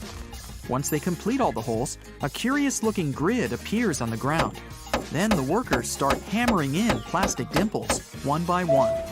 These bumps are part of the platform edge warning surface. Their purpose is to give a warning to vision-impaired people and let them know that they've gotten too close to the edge of a train platform. Lightning has an incredibly high temperature of about 50,000 degrees Fahrenheit, which is 5 times hotter than the surface of the sun. Generally, it strikes more than 8 million times a day all over the world, which is approximately 93 lightning strikes per second. Despite popular misconception, it is possible for lightning to strike the same place twice. It also tends to aim for objects that are isolated, tall, and pointy. For instance, the Empire State Building gets hit up to 100 times a year. Are you one of those people who associate citrus smells with being clean? That's because, in the past, people often used lemons for household cleaning. Its juice contains citric acid that dissolves limescale and helps bring the shine back to such things as copper pans. That's why people extracted lemon oil from the peel and used it in wood polish. Even after commercial detergents and cream cleaners appeared on the market, people still preferred to add lemon oil for its pleasant scent. Boeing uses potatoes when they're working on improving their in-flight Wi-Fi. You can't make people sit for days at a time while new Wi-Fi systems are being tested. But they still need something that could mimic the conditions of passengers on a flight. So, why not take potatoes? It's a perfect choice because, due to their water content and chemistry, these vegetables absorb and reflect radio wave signals the same way our bodies do.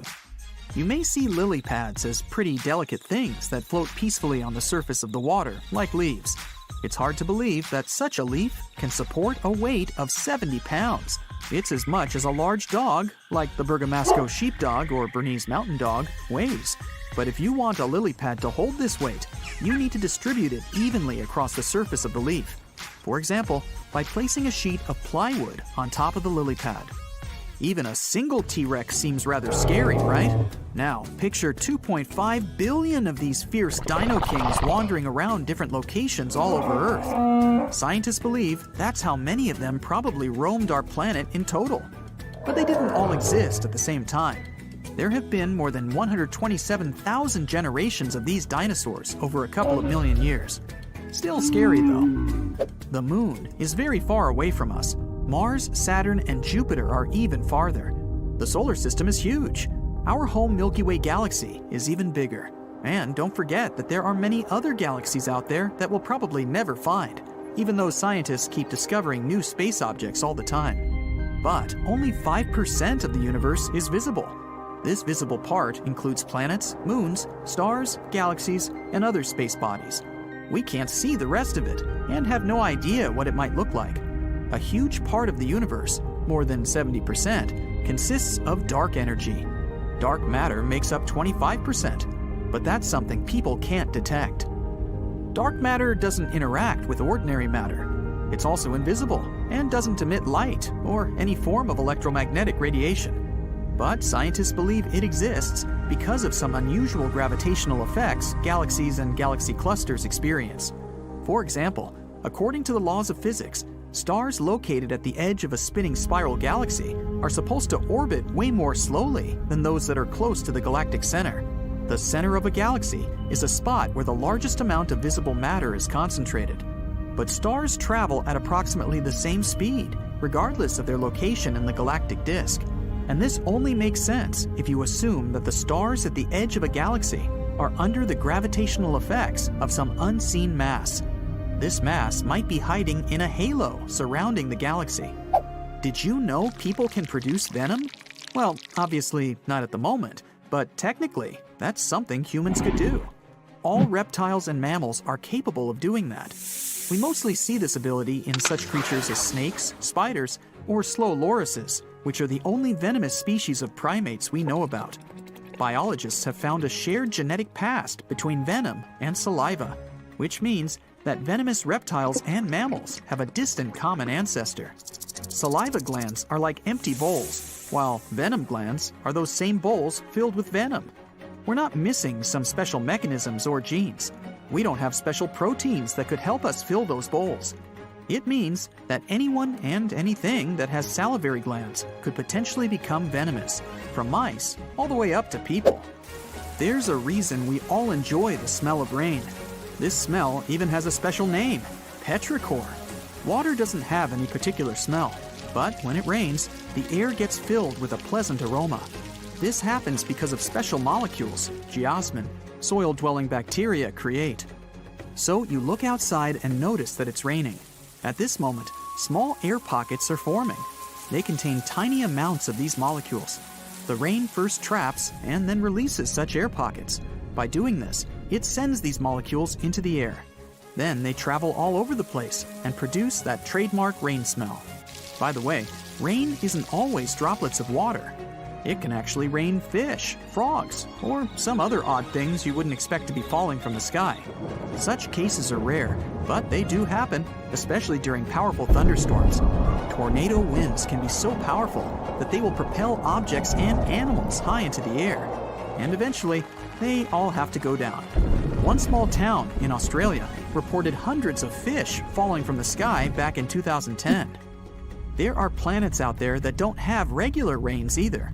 On Venus, as well as on some other planets and moons, the rain is made of methane and sulfuric acid. There's even a planet 5,000 light years away from us where raindrops are made of iron. Deep within Uranus, Saturn, and Neptune, it might be raining diamonds.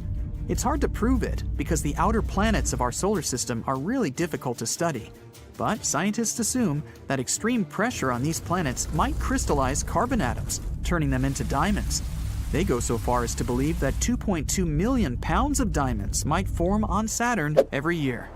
There's a small town in Norway that is located north of the Arctic Circle.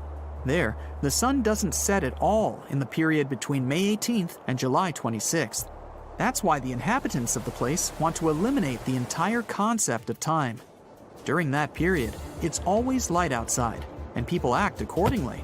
If you came there and were walking in the middle of the night, let's say at 2 a.m., you could see people playing soccer, mowing lawns, painting their houses, or going for a swim. People can use just a small percentage of the total amount of water on our planet. It's true that about 71% of Earth's surface is covered with water, but we can only use 0.3% of that water. The rest is in ice caps, glaciers, oceans, soil, or floating in the planet's atmosphere, which means it's not accessible to us. Have you ever noticed the colorful stripes painted on train cars? Turns out, railway companies don't waste paint just for aesthetic reasons. Every stripe design, or livery, the proper term for it, has a special meaning and serves a very important purpose. Stripes can indicate the speed of the train, the destination, and the type of carriage or service. But they're also part of the variety of symbols that help passengers understand train-related information and navigate through the station and the train. Sometimes you can find special stripes painted in different colors above the last window of some coaches. They warn passengers that this particular coach is somehow different from the others. Of course, these symbols will vary depending on the country. For example, Indian railway operators apply white stripes on blue railway coaches to indicate the unreserved second-class cars of a particular train. These stripes help passengers easily identify the available general coach when the train arrives on the platform. Meanwhile, red stripes on gray coaches indicate the first-class compartments. And these broad yellow stripes, painted on a blue or red background, indicate that the cars are reserved for sick or physically disabled passengers. And if you ever see gray coaches with green stripes on Indian trains, it means that only women are allowed to use them. Also, in 2019, the North Frontier Railway Zone of the Indian Railways introduced these pink female sleeper coaches. They were trying to encourage women to make long-distance journeys. During these trips, train workers make sure that outsiders don't have access to this car to provide better security to the female passengers that travel alone or with minor children. And the bright color helps identify female cars even during rush hours. In Japan, they also use the pink color to put special stripes on metro and suburban train lines to identify women-only cars. Male passengers are not allowed to board these cars during rush hours for security reasons. The same women-only carriages have been created in the subways of Brazil, Dubai, Indonesia, Iran, and Egypt. But let's go back to the railroad. Turns out there's a better way to get rid of annoying fellow travelers. You can buy a private railway carriage, reconstruct its interior, and make your own cozy apartment on wheels. If you're wealthy enough, of course. The National Railroad Passenger Corporation, also known as Amtrak, has provided passenger railroad services in the U.S. and Canada since the 1970s. The company has introduced a special offer. If you have a private carriage, well, Amtrak is eager to hitch it onto the scheduled train services between specified locations. This way, you can adjust your own route and travel all over the United States like a boss. Although you won't have to buy a train ticket, you'll still get a bunch of other fees, including a yearly safety inspection, annual registration fees for your private carriage, a mileage rate based on where and when you're traveling, and any other charges for any extra services. Storage cost in Amtrak's yard, for example, comes in at around $2,000 per month. and you'll have to buy a carriage in the first place. If you're just a beginner in this business without a tight budget, hey, don't worry, they'll train you. Ha, that's a joke. Actually, you can start with an unrestored beater car without electric power. Its price will start at about $25,000. Meanwhile, a fully restored carriage can cost up to $500,000, and up to infinity if you decide to push the interior to the highest level. Why not? And what if you don't want to spend very much money, but would still like to experience a rail trip in your own car? Some private collectors rent out their railway carriages to other people for short-term trips, parties, or historical tours. So, if you want to experience this adventure, just do the research in your area. Some of these tours will allow you to visit masterpiece carriages with truly sophisticated restored interiors. Now, although owning a private carriage is a very expensive hobby, at least you can paint and decorate it however you like. Meanwhile, ordinary commercial rail cars have strict corporate color schemes and cannot afford to be authentic. Sometimes we see very similar trains owned by the same company, but the stripes that decorate the cars on the outside are still slightly different. Have you ever wondered why? Who decides that, and what does it mean? Well, it usually means that the trains have been painted at different times and in different places, following the evolution of the corporate brand book and the arrival of new models of locomotives and cars. For example, Amtrak, as I mentioned earlier, remember, has developed a variety of paint schemes on its rolling stock since the beginning of intercity passenger rail services. There are 7 basic schemes or phases in use. These phases use geometric arrangements of red, white, and blue, representing the colors of the U.S. flag. The themes look alike, but the most attentive passengers will definitely not have a hard time spotting those little variations. Here's the so-called Phase 1, first introduced in 1972. Amtrak painted its locomotives using the elegant platinum mist color, or in more simple terms, light gray. They put the iconic Arrow logo on the side and painted the roofs black. The nose is painted red on purpose. It makes the locomotive more visible to pedestrians and drivers. The company covered its passenger cars with silver paint and then red and blue stripes bracketed by thin white stripes at window level. The chevron logo was then put at one or both ends.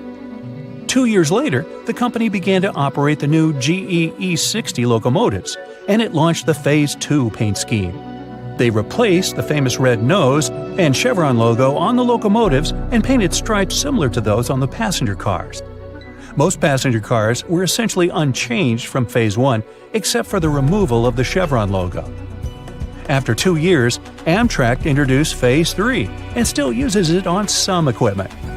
It removed the outer white pinstripes on both passenger cars and locomotives.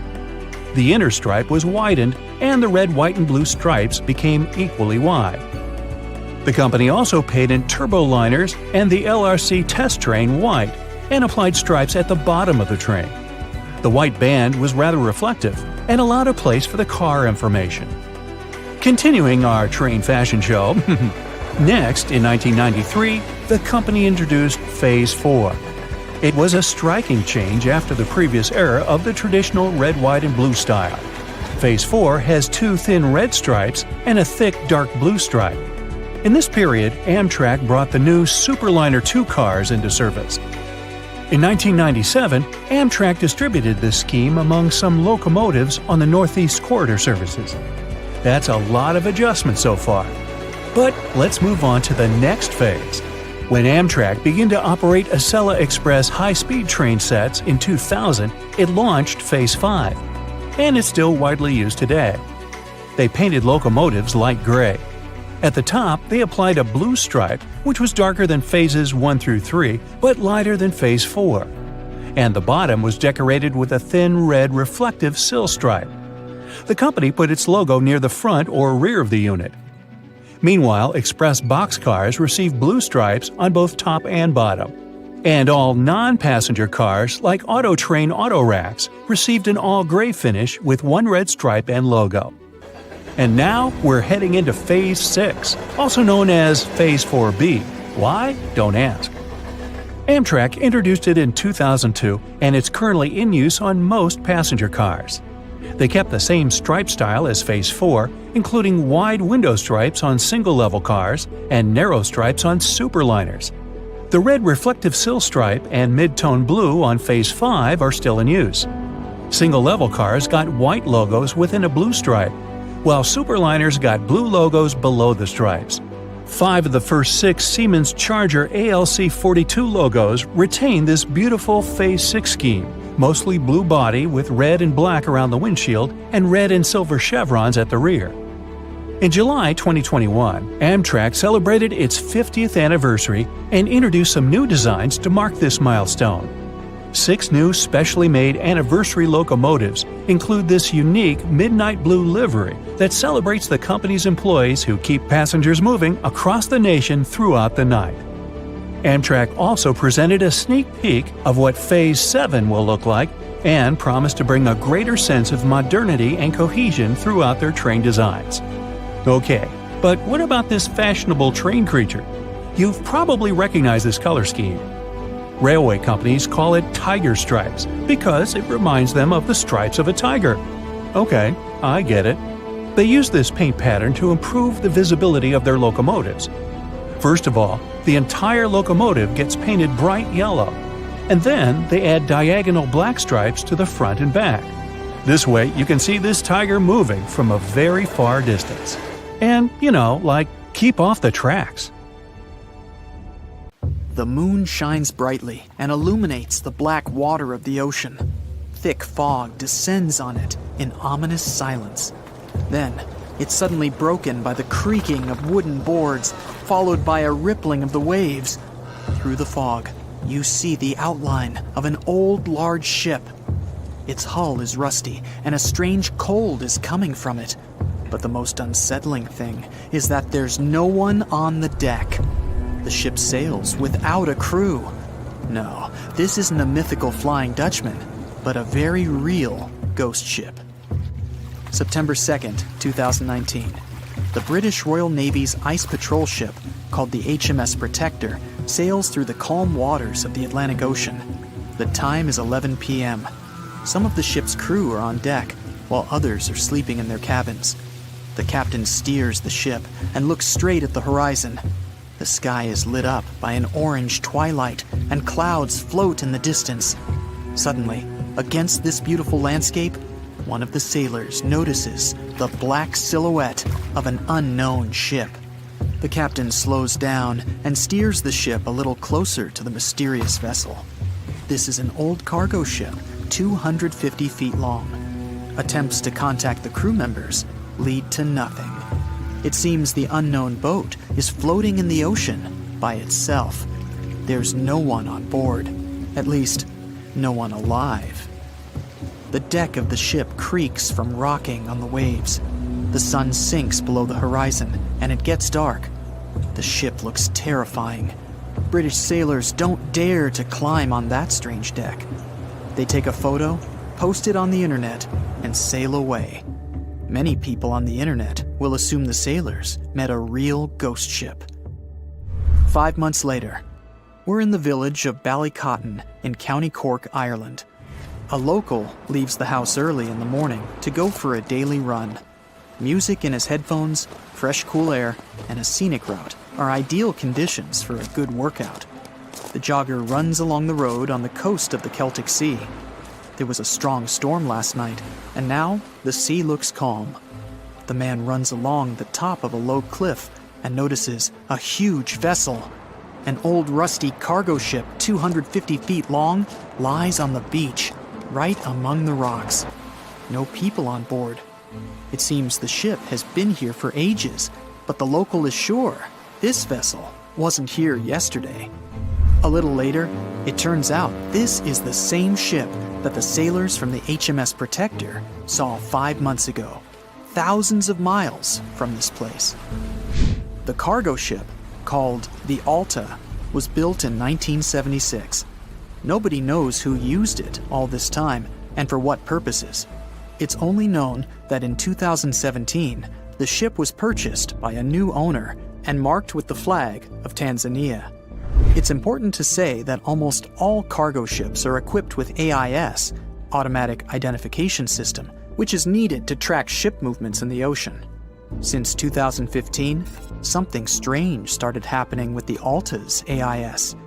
The ship disappeared from the satellites, then reappeared again. Over the past few years, this ship had changed several names and flags. It's not surprising that its AIS shut off and turned on numerous times. It's said that some of those who disable AIS on their ships do so to hide outlaw activities. The ship's captain, whoever it was, clearly didn't want to show the Alta's movements. As AIS showed in 2017, the ship had sailed near Greek port cities. The Alta made 12 stops in 3 such cities in different parts of Greece. Then, the AIS signal disappeared, and 10 months later, the Alta reappeared near the northern coast of Africa, 1,200 miles from Greece. In September of 2018, the ship was sailing about 1,400 miles southeast of Bermuda, and at that time, the crew members started having problems. There were 10 people on board the Alta. On September 19th, the ship's engine failed right in the middle of the Atlantic Ocean. The nearest shore was very far away. The ship began to drift. As days passed, the crew couldn't fix the vessel. Food supplies were running low. The crew started to panic and tried to contact someone. The situation got worse as a strong hurricane was approaching the place where the ship broke down. Crew members contacted the U.S. Coast Guard. On October 2nd, a helicopter headed towards the ship. Food and water were unloaded on the Alta. This was enough for the crew to bide their time for several days. About a week later, a rescue boat sailed about 1,500 miles to reach the Alta and help the stranded sailors. Shortly before the start of the hurricane, American rescuers succeeded. The entire crew of the wrecked ship was taken to Puerto Rico. The Alta remained drifting in the ocean. After a while, another ship arrived to tow it to the coast of Guyana. Then, something went wrong again. The ship was hijacked. Who did it and why remains a mystery to this day. But then, for some unknown reason, the thieves decided to abandon the ship and left it to drift in the ocean. For almost a year, the ship's location couldn't be tracked. Then, in September 2019, the vessel was found by the British Royal Navy. How the Alta was able to cover the distance across the Atlantic and wash up on the coast of Ireland is unknown. An investigation has been launched in Ireland. It's necessary to identify the owner of the vessel and find a responsible person to take on the task of towing it. But no one has since been found. Once, an unknown person called the Irish authorities and introduced themselves as the owner of the ship, but didn't provide any evidence. Several barrels of oil were found on board the Alta. To dismantle the ship, the Irish authorities will need to spend about 10 million euros. Local residents are annoyed by the wreck too. Corroding metal is bad for the environment, and kids have already snuck on board and posted a video on the internet from inside the abandoned ship. The further fate of the Alta remains unresolved. It's still lying there. That ship sailed in the ocean for just 2 years. Now imagine if some other managed to drift for 38. In all that time, no one could catch this ship, and people still seek it. That vessel is called the SS Bechimo. It was a merchant ship owned by a Canadian trading company. In 1931, the ship got stuck in ice off the coast of Alaska. A strong snowstorm began. The team waited a week for it to end, but the storm only intensified. One day, the weather improved a bit, and part of the team was evacuated to the nearest city. Another part of the crew, with the captain, set up camp near the ship. The storm started again and didn't stop for a long time. The blizzard was so heavy that the ship's captain couldn't see beyond his arm's reach. Finally, when the storm was over, the captain saw that the ship simply vanished. He decided the Bechimo sank during the storm. A week later, the ship was found, drifting near the place where it was lost. The hull of the ship was damaged so badly that it was unsafe to sail on it. The captain decided to abandon the ship. However, it didn't sink. For the next 38 years, it was drifting at various points along the Alaskan coast. Several times, people climbed on the ship, including native Alaskan residents and a group of researchers. Attempts to save the vessel from the sea ended in failure. The salvage operations were hampered by drifting ice and bad weather. The last time it was seen was in 1969. The ship was frozen and blocked by the ice. In 2006, the government created a special project to find the Bechimo. However, in all these years, the ship still hasn't been found. Its fate is unknown. It's likely that the ship has finally found peace and is now lying on the seabed of the Chukchi Sea. You've probably seen Hollywood movies where somehow a small hole opens up in the side of a plane and then immediately it's utter chaos. Food trays and bags flying, seatbelts barely holding passengers in place. Luckily, in reality, small damage to the fuselage won't cause such dramatic consequences. But would you believe me if I told you there was a pilot that managed to land a plane with half the roof torn completely off? Buckle up. At 1:25 p.m. on April 28, 1988, a 19-year-old Boeing 737 that belonged to Aloha Airlines left Hilo International Airport and headed for Honolulu. The plane was named after Queen Liliuokalani, who was the last sovereign monarch of the Kingdom of Hawaii. On that day, the aircraft already had 3 short flights from Honolulu to Hilo, Maui, and Kauai. Apologies to the people of Hawaii for any mispronounced names. Anyway, all the trips were regular and uneventful. The weather was calm, and it seemed like nothing could go wrong. The captain was experienced pilot Robert Schornsteimer, 44 years old, who had 6,700 flight hours in the Boeing 737. The first officer was Madeline Tompkins, 36 years old, who had flown more than 3,500 hours in the very same Boeing model. Early in the morning, still in Honolulu, the first officer had conducted the regular pre-flight inspection and announced that the plane was ready for the flight. At 11 a.m., the plane left Honolulu and headed for Maui and then to Hilo. When the plane arrived at the destination, the pilots didn't leave the cockpit or inspect the aircraft from the outside. After all, it wasn't a requirement, so they didn't have to. Following schedule, the plane started the last leg on the routine round trip at 1:25 p.m. There were 95 people on board the aircraft, 89 passengers, 2 pilots, 3 flight attendants, and an FAA traffic controller who stayed in the observer seat in the cockpit. After a normal takeoff and ascent, the plane got to the usual cruising altitude of 24,000 feet, and then, at about 1:48 p.m., 26 miles away from Kaului, the unexpected happened. Those who were in the cockpit heard a loud whooshing sound and then a crack, followed by the deafening sound of wind seconds later. Apparently, a small part of the roof on the left side tore loose, which led to the explosive decompression of the plane. But the worst thing was that the decompression caused a ripple effect, which led to a huge section of the airplane's roof to tear off completely. The length of the missing part was 18.5 feet long. It was all part of the aircraft's skin that covered the plane from the cockpit back to the forewing area. At first, the pilots didn't realize what had happened. The first officer, who was in control of the aircraft at that moment, felt her head jerk backward, and she noticed debris and gray pieces of insulation flying chaotically around the cockpit. When the captain turned his head, he saw that the cockpit door had disappeared, and instead of the first-class ceiling, he was staring at a clear blue sky. The plane started to roll from side to side, and it was becoming increasingly harder to control. Everybody who was in the cockpit immediately put on their oxygen masks, and the captain took over the aircraft. He prodded the speed brakes into action and began an emergency descent towards the nearest airport, which was on Maui Island. Luckily, all the passengers were in their seats at the moment when the accident happened, and since the seatbelt sight was still on, everyone had their seatbelts fastened. However, all 3 flight attendants were standing along the aircraft aisle.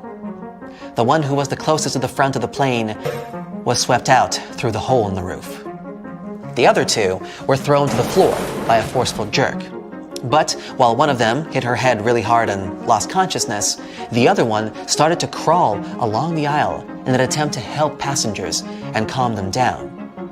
At that same time, the pilots were trying to contact air traffic control and signal an emergency. To make matters worse, they couldn't hear each other and had to use gestures to communicate.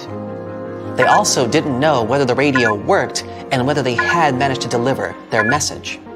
The flight controls were sluggish and loose, and the captain was struggling to control the plane. The first officer, right by his side, dealing with communication and assisting the captain. It turned out that the controller hadn't been receiving the crew's messages until the aircraft descended to the altitude of 14,000 feet. Only then did the signal get through, and Maui Tower started urgent preparations for an emergency landing. The problem was that at that time, in case of an emergency, the airport control tower had to dial 911 just like anyone else. On top of that, the controller didn't catch that the passengers and crew members would need medical help. After all, the crew only announced that they had experienced a rapid decompression, so the controller wasn't aware of the entire gravity of the situation. In the meantime, the plane had already dropped to a height of 10,000 feet above sea level. The captain removed his oxygen mask and withdrew the speed brakes. The plane was steadily descending toward runway 2 of Kahului Airport. Following the captain's command, the first officer lowered the landing gear, but the indicator light didn't come on. That could mean that either they had a bad light, or they had serious problems with the nose gear. But that wasn't the only problem. As the plane was approaching the runway, the left engine failed, and the aircraft started rocking and shaking. The captain made an attempt to restart the engine, but didn't succeed. And yet, still, with the help of the reverse thrust of the second, still working engine, at 1:58 p.m., just 10 minutes after the emergency and 35 minutes after the takeoff, Aloha Airlines Flight 243 did manage to touch down on the runway of Kahului Airport and come to a complete stop. Landing a plane with such a huge loss of integrity was an unprecedented feat. As soon as the plane stopped, the evacuation began. Everyone on the plane, except for the one flight attendant who had been pulled out of the plane, was alive, although 65 people were injured. Most people had been hurt by flying debris and torn pieces of fuselage. Unfortunately, since nobody on the ground had known how serious the situation was, no ambulances were waiting for the injured. The first one arrived 7 minutes after the plane landed, and there were only 2 ambulances on the entire island, which obviously couldn't fit all the people. That's why the passengers had to be transported to the hospital in several 15-passenger tour vans that belonged to the company Akamai Tours. Luckily, 2 Akamai drivers used to be paramedics, so they started to tend to the injured right on the runway. Meanwhile, airport mechanics, as well as office staff, drove the vans to the hospital, which was 3 miles away. Luckily, there were only 8 serious injuries, from which all of these passengers later recovered. As for the plane, it was damaged beyond repair and later dismantled right at the airport. The missing part of the roof disappeared and was never seen again. But what could cause such a terrible accident? The problem wasn't the age of the aircraft. 19 years isn't that old for a commercial plane, and it hadn't accumulated too many flight hours before the accident happened. But the 35,500 flight hours the plane had traveled included 89,680 takeoffs and landings, which are also called flight cycles. The reason for such a huge number was that the plane performed mostly short domestic flights between the islands. And this number exceeded the number of flight cycles the plane was designed for twice over. Besides, the plane traveled in a salty and humid environment, which also added to the wear and tear. Interestingly, during one interview that followed the accident, passenger Gail Yamamoto remembered that she had spotted a crack in the fuselage when she was boarding. Unfortunately, she was the only one who had seen the damage, and the woman hadn't thought that the crack was important enough to inform the crew. It's important to stress that these kinds of accidents are extremely rare these days. According to Harvard University, given all the steps and measures major airlines and airports take to ensure safety, the odds of you being in an airplane accident is roughly 1 in 1.2 million. That's a 0.0000083% chance. I don't know about you, but I like those odds. And even if something were to happen, like, for example, half the roof falling off, it's a great comfort to know that your trained pilots can still land the plane relatively safely. So, imagine you're 15 and you get bored of playing video games. Instead, to pass the time, you decide to give some attention to an old hobby of yours, tracking down lost Mayan cities. You've heard that some ancient civilizations are said to have built entire cities based on constellations, so you decide to check out whether that was true for the Mayans. You find a book containing all the constellations the Mayan civilization believed to exist. You open good old Google Maps and map every ancient Mayan city discovered to date. You start seeing that this information actually matches. And truly, the biggest ancient Mayan cities correspond to the brightest and biggest stars of the Mayan constellations. Okay, this is getting interesting. You manage to map out over 100 ancient cities when you suddenly notice something strange. There's an area in the Yucatan Peninsula in Mexico where archaeologists have unearthed 2 Mayan cities. But on the constellation map, there are 3 stars. Could this mean there is a long-lost city waiting to be discovered nearby? You might think this sounds too daydreaming, but the story is actually true. The previous account happened to a Canadian teenager named William Gaddery. The boy is known as a science genius and had even won an award for the constellation theory we presented just now. When he noticed that a 3rd city was missing from the 23rd constellation he was examining, he began to scour the internet for satellite pictures that could help him solve this mystery. He looked into images from NASA, JAXA, a Japan-based satellite company, and Google Earth. These images were still insufficient to answer his questions, so he reached out to a friend inside the Canadian Space Agency. His friend provided him with state-of-the-art satellite imagery that gave him the answer he was looking for. According to the images, there is a large square area right on the border of Mexico and Belize, which looks like the remains of a city. William took the images to a remote sensing expert known as Dr. Armand Larocque from the University of New Brunswick. They studied the images thoroughly and concluded that the area could be housing 30 buildings and even a large pyramid. The scientific and archaeological community went crazy with the 15-year-old's discovery. Could this really be true? Some background. Lost Mayan cities began to be unearthed in the mid-20th century. Since then, ruins from cities such as Tikal, Palenque, and Uxmal have been rediscovered. The Mayans were one of the biggest pre-Columbian civilizations living in the Americas. They began to settle in the area as early as 1500 BCE.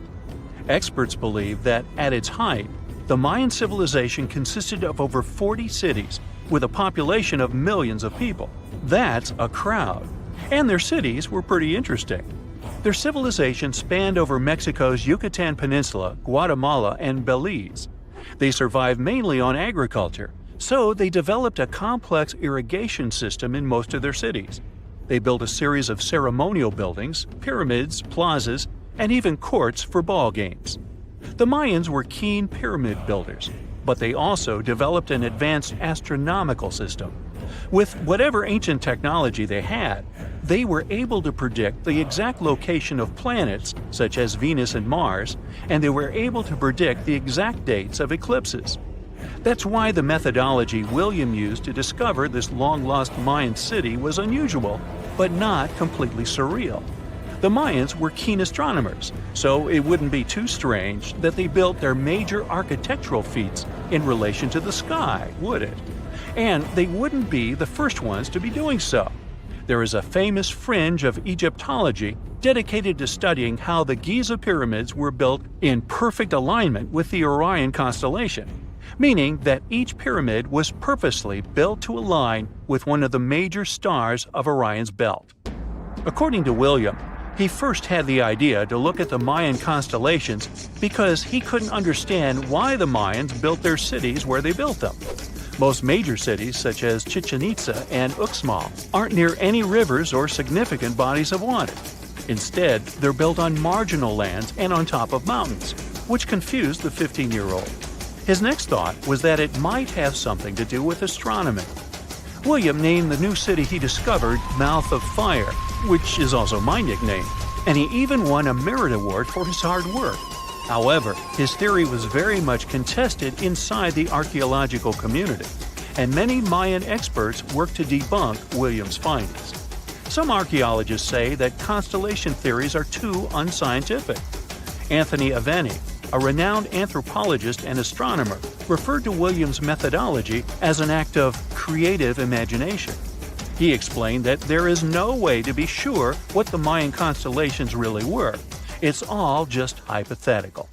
Another debunking of Williams' findings came from Mayanist David Stewart, who said that the object identified on the satellite imagery is nothing but an old cornfield. His claim was supported by an expedition that took place near the area in 2021, when the archaeologists present reported there was nothing at all in this area. Still, a 15-year-old boy almost found a long-lost Mayan city, which is pretty exciting if you ask me. Similar techniques as those used by William are actually being used to unearth lost civilizations all over the world. According to space archaeologist Sarah Parquet, satellite imagery has been a key player in discovering ancient cities in Egypt and other places. Sarah herself spends most of her days scouring images for any sign of where there could have been cities long ago. What happens, she says, is that any time you have something buried, it's going to be covered either by vegetation, soil or sand, or some other modern construction on top of it. In order to assess whether there is something hidden under large canopies of vegetation or not, she uses infrared technology, for instance. A major recent discovery in Brazil was done in a similar way. Satellite imagery detected a network of trenches dating back to 200 to 1200 CE. These suggest settlements that could have supported around 60,000 people. But in this case, the satellite imagery did indeed correspond to what was on the ground. Researchers from the University of Florida found several mounds that were accompanied by ditches and geoglyphs. Archaeologists also found remnants of carefully designed walls, centered around plazas, much like the type of construction done by the ancient Mayans. Advances in satellite tech have also shed new light on long-discovered ancient Mayan cities, such as Tikal. Located in the heart of the Guatemalan jungle, Tikal is believed to have been the capital of the ancient Mayan Empire. At its height, it was comparable in importance to cities such as London or New York in today's world. It was composed of a series of complex monuments, many of them believed to have been the resting places of kings and chiefs. Tikal is already known to have been big, but recent discoveries show it could have been even 3 times larger than what scientists originally believed. The main discovery revolves around a fortification on the outskirts of the city, indicating how far the original city stretched. And new discoveries still take place. In 2017, researchers also unearthed new clues regarding the potential causes of the decline of the Mayan civilization. Using data from a site in Sewell, located 62 miles southwest of Tikal, scientists analyzed radiocarbon data from ceramics and archaeological excavations to extract new information about the sudden demise of this great civilization. The information shows that, instead of a sudden collapse, the Mayans most likely collapsed in waves of social instability and political crises. These events are believed to have deteriorated Mayan city centers and began causing the dispersion of the Mayan population. Well, it seems like it's a prime time to uncover ancient ruins. What do you say? Will you give it a try as well? It's the first day of your long-awaited trip to the Amazon forest.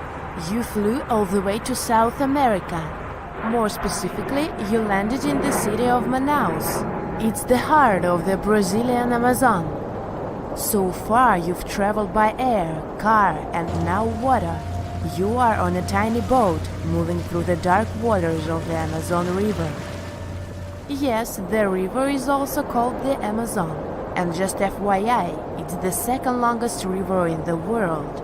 It loses only to the Nile River in Egypt. The Amazon sprawls for an impressive 2,700 square miles, beginning in Peru and ending only when it meets the Atlantic Ocean off the coast of Brazil. To get a closer look at the forest, you decide to start by exploring it by boat. First up, you watch some piranha fishing. You can even try to catch one yourself if you like. As you may know, piranhas are carnivorous fish that inhabit the Amazon River, so it might not be your best option to go swimming in these waters. One of the most emblematic species of alligators present in the Amazon River basin is the broad-snouted caiman. It looks pretty much like a regular alligator, except for the fact that it has a yellow chin. Your guide leaves the boat and searches the water to show you a caiman up close. He also tells you of another legendary creature that lives in the dark waters of the river, the pink dolphin. Lucky you get to witness a family of pink dolphins showing their fins near your boat. They look magical from the place where you're sitting. You've probably never known dolphins can be pink, huh? After a few mesmerizing moments, you discover that the dolphin's pink color is nothing but an illusion. The animals are originally pinkish-gray, but due to the brown colors of the Amazon River, they look vivid pink when you stare at them from above. Your guide tells you that the pink dolphin is a central character of Brazilian folklore. Locals believe that the pink dolphins can turn into humans and wander off into towns at night. You get off your boat near one of the entrances to the forest. Now you're going to continue your trip on foot. Your guide says that you are venturing into very dangerous terrain. The Amazon is home to some of the creepiest species of wildlife on the globe, but don't worry, we'll get to see a lot of them today. You've come prepared, of course. Bug spray, a raincoat, and your sharp eyes. Inside the jungle, you need to be alert at all times. You may have heard legends of the anaconda, a snake that can swallow animals as big as a cow in one go. Sorry to break it to you, but those are not just legends. Reptiles like these do actually exist. They live deep in the jungle. It right there, moving between the trees. Is it a spider? The so-called Goliath bird-eater is a monster spider. Its legs can grow up to a foot in length, and the spider itself can weigh around 6 ounces. It's also known as the king of tarantulas. You shouldn't get too close, of course. It's not venomous to humans, but its bite can surely sting. As its name suggests, the Goliath bird-eater can even eat birds, as long as they are smaller than it is. Up next, you run into another species of spider that draws your attention. This one is so tiny that you almost don't see it. It's known by the popular name of the decoy spider. You see one of its creations, a gigantic spider built by the tiny Cyclosa spider in order to scare off large predators. This is as amazing as it is creepy. A spider that uses the remains of other insects and dry leaves to create the image of a large spider on its web. If it fools predators, perfect! But to us humans, this work of art looks almost endearing. Who knew there were artists in the arachnid world? Near a small lake, you witness a unique scene. A large snake is slowly slithering its way toward a lizard that is resting on a rock. The lizard seems obvious to the presence of the dangerous reptile, but right as the snake is preparing to attack, the lizard flies the scene in its iconic way. The so-called basilisk lizard is famous for its ability to walk on water, or rather run across the water. This isn't an illusion, just a matter of balancing. The small lizard moves its legs on top of the water very fast, while its long tail serves as a counterweight. I wish I could do that. If you've ever wondered what a frog looks like on the inside, you've come to the right place. Right in front of your eyes, there is a rare local species of frog. It's known as the glass frog. This species of amphibian has a type of transparent skin that is completely see-through. In other words, you can see the frog's interior with astounding clarity. It's as if you had X-ray vision. Moving on with your journey, soon you come across a pond. Floating on its water is probably the biggest water lily you've ever seen in your life. These huge plants are also known as the Victoria Amazonica. They can measure up to 8 feet across and hold the weight of a grown-up person. but I wouldn't recommend trying to climb on it if I were you. Just cause, it's the Amazon forest we're talking about. The wildlife here is amazing, but the forest itself is also a sight. There are over 80,000 species of plants and trees grown in the Amazon rainforest. In fact, you can find 10% of all the world's wildlife in this jungle. An estimated 400 billion trees grow on the gigantic area the forest occupies. Of course, this place is bound to be biodiverse, right? You won't be able to witness this phenomenon during your trip, but your guide tells you about a unique species of tree that is famous for being able to walk. Yep, you've heard correctly. There are walking trees in the Amazon rainforest. They don't have legs or anything like that, but they do move around in search of better lighting conditions. The Amazon canopy is so thick that only 1% of sunlight can reach the forest floor. Because of this, some trees end up getting less sunlight than others. The so-called walking palm trees seem to be adapted to this situation. They grow new roots, which helps them move for 1 to 2 inches per day. They can walk up to 65 feet per year. Maybe that's what inspired John Ronald Reuel Tolkien to create ants, huh? Those are pretty similar tree beings that roam freely around the world. I kid you not, it's not only wildlife that inhabits the Amazon. Actually, over 30 million people live in the forest.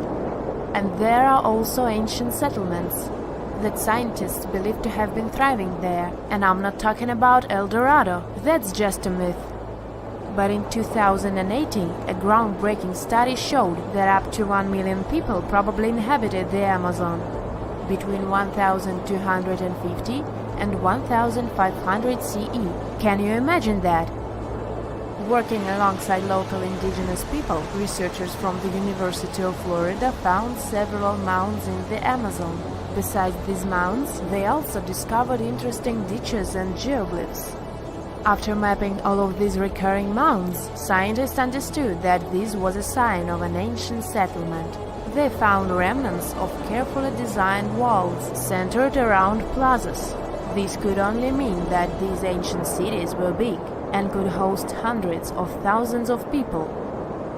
These findings brought back the idea that the Amazon could have been home to thriving civilizations way before the Europeans arrived there. But rather than cities drenched in gold, they were simply well-developed agricultural societies. Well, what do you think? The biggest log cabin in the world was truly magnificent. Known as the Forestry Building, it was enormous, at over 200 feet long and more than 70 feet high. It was built in 1905 in Portland, Oregon, in the United States. And Portland was known for its flourishing wheat and flour industry, a growing shipping port, and timber industry at that time. This log cabin was part of the big exposition held in Portland. It took 2 years to build it. The Forestry Building was constructed out of whole logs. Even the bark was still in place. The interior of the cabin held 54 giant unpeeled logs, and some of them were 6 feet across. These logs supported a 2-story center aisle lit by skylights. It was designed in the shape of a cross. And then, one night, almost 60 years later, one of the neighbors sensed smoke. He looked outside. Fire! The Forestry Building was quickly disappearing in front of his eyes. The fire crew came only 15 minutes after the fire started, but despite all their efforts, they couldn't save the cabin. The flames were enormous, nearly 10 stories high. The fire was so strong, it illuminated the sky for miles, giving the whole neighborhood an orange glow.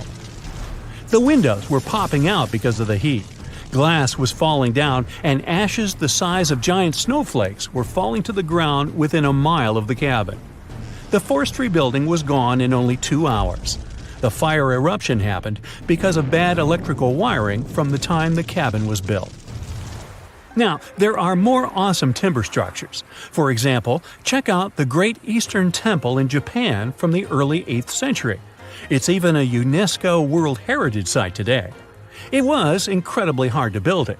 Construction work took the team a long time to build the structure because of several fires and strong earthquakes. The project was so big, and maybe even too ambitious, because it almost bankrupted the Japanese economy back then. The Great Eastern Temple required several imports of gold, and it used up almost all of the bronze reserves in Japan. It's been standing powerful and strong for centuries, but still had to go through so many reconstructions and setbacks. One of the biggest wooden structures human hands ever put together was built in New Mexico.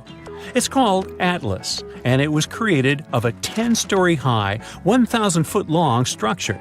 It was made using laminate, glue, and fiberglass pegs. It was created to test the electromagnetic pulse resistance of flying aircraft. It produced an actual EMP, which was never practiced before. It was a big investment, $60 million, but it operated for a little bit more than a decade. During that period, as the technology was developing, computer simulations ended up being more cost-effective than Atlas. The world's tallest wooden building is located in Norway. It was finished in March 2019. The tower is 280 feet tall. There are 18 floors with a hotel, residential apartments, offices, a restaurant to grab a nice meal, and additional features such as a swimming hall. The first 10 floors are constructed of prefabricated wooden elements.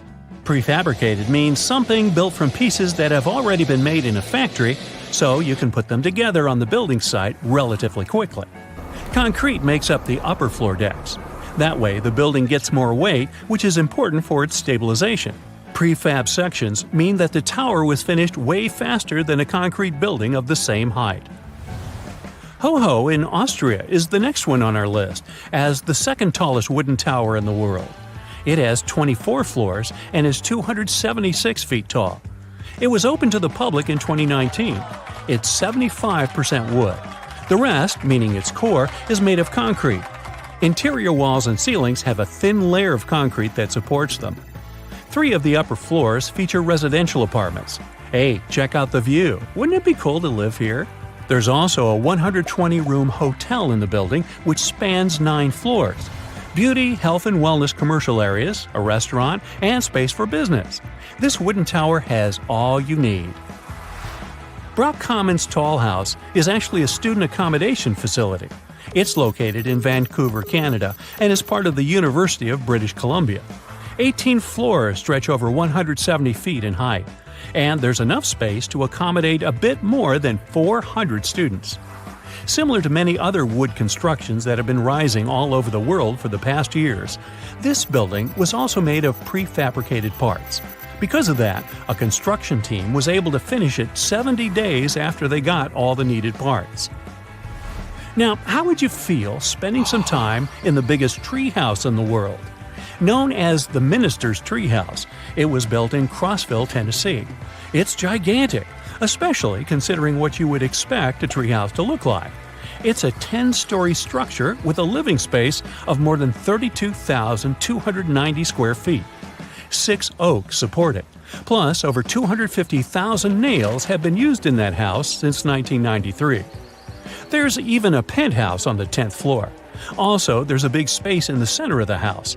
It's so large, you can literally play basketball games over there. Now, this wasn't an instant product since it took 14 years to finish it. The Minister's Treehouse was completely made out of wood, but the cost of the building still ended up being about $12,000. We're still on American soil, moving to another large log cabin called Timber Moose Lodge. It's in Heber City, Utah, and is considered to be the biggest private log cabin in the United States. More than 26,000 square feet of living space certainly show that. It has 16 bathrooms and just 13 bedrooms. And a sauna, indoor swimming pool, outdoor decks, and balconies. And a magnificent view. It's actually a pretty cool log cabin where you can place up to 60 people. Going to Norway once again to see Tree, the 167 feet tall residential block finished in 2015, only 4 years after they started designing it. There are 64 apartments in the 14-story building. People also call it the Tree because it's designed with wooden materials. Parts of the Tree's facade are clad in metal and glass. This way, the wood is safe from harsh weather conditions. The Tree's weight is, of course, lighter compared to concrete buildings, but its structure is still reinforced because the construction team made a load-bearing framework structure from a glued laminate timber truss. Log cabins were common in North America in the past, but many of them have been burnt down or destroyed in some other way. Of the last big surviving log cabins is Grano Loma. You can find it on the shores of Lake Superior in Michigan. More than 400 Scandinavian craftsmen got together and built Grano Loma between 1919 and 1923. One rich man simply wanted a nice summer house, which ended up as a large, fancy log cabin with a private beach and many other features for relaxation and fun. Wooden buildings are the future because it's all about working with renewable construction materials we can find in nature. And such buildings need to be safe to avoid the destiny of the forestry building from the beginning. That means they need to be as fireproof as possible. A couple of months ago, there was the biggest mass timber fire test ever made in the world. Over 150 experts from across Canada, including engineers, fire officials, architects, and many others, had a chance to watch a full-scale fire test at the Canadian Explosives Research Lab in Ottawa. They needed to see what would happen to a large timber construction when it's exposed to fire. Hey, any guesses? Well, about 40 minutes after the fire reached its peak, the fire self-extinguished. That means the mass timber can take fire as well as non-combustible construction. Mass timber structures can take fire even in the scenario where the sprinkler system won't work and the fire department can't respond at the moment. Well, that's encouraging. Imagine discovering an ancient city without leaving the comfort of your home. In 1963, a man in the Nevşehir province of Turkey did exactly that. He was renovating his house. He knocked down a wall in his basement and found a mysterious room. He continued digging and saw a tunnel. This is how Derinkuyu underground city was found. Derinkuyu is one of the deepest multi-level underground settlements of Cappadocia and in all of Turkey. This engineering masterpiece has 8 levels.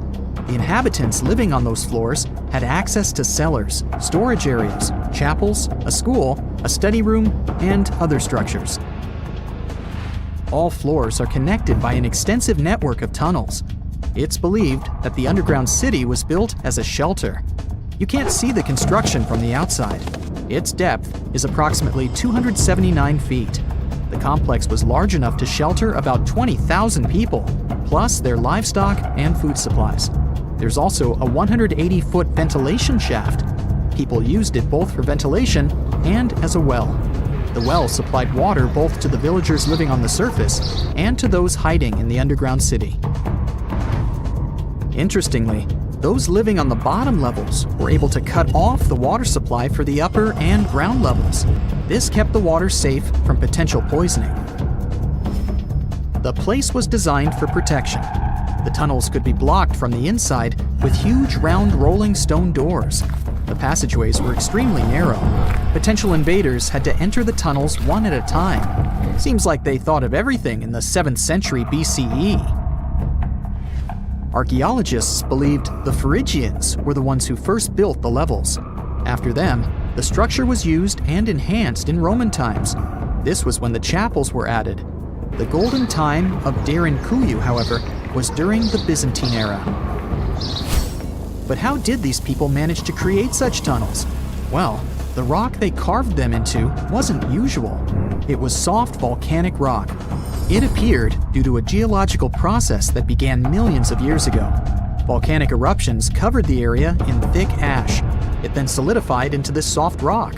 When the natural forces of wind and water eroded softer parts, only hard elements remained. Fun fact, fairy chimneys are also made of intricately shaped volcanic soft rock, but they formed naturally without any human intervention. I'm still in Turkey, but this time, my destination is Çanakkale, where a myth came to life.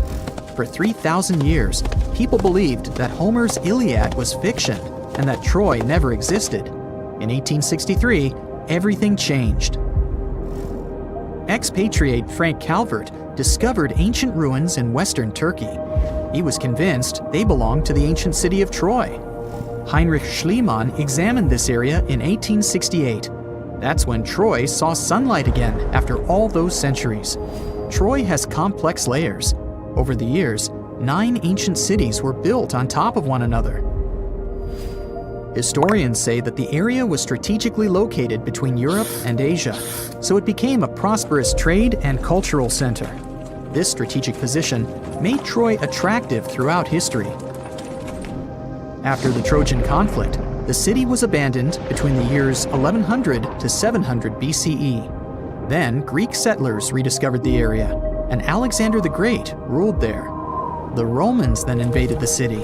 Speaking of this event, the first thing you would see when visiting the site is a replica of the wooden Trojan horse from a movie shot in 2004. The next stop is Lothal. In the 1950s, Lothal and several other Harappan sites were discovered in India. These new provinces extended the boundaries of the Indus Valley civilization. Lothal was an important part of the Harappan civilization. It had vast cotton and rice fields. Plus, it had a bead-making factory. Beads were made from semi-precious stones, like agate. Many of these beads were later found in Mesopotamia, which serves as evidence that Lothal was a thriving trading port. Archaeologists believe that the city was part of an ancient trade route. Traces of agriculture? Check. Traces of trade? Check. What else? The remains of residential buildings, streets, bathing pavements, and drains. Some real city planning, and impressive examples of early urbanization. The town was well constructed. There were modern houses.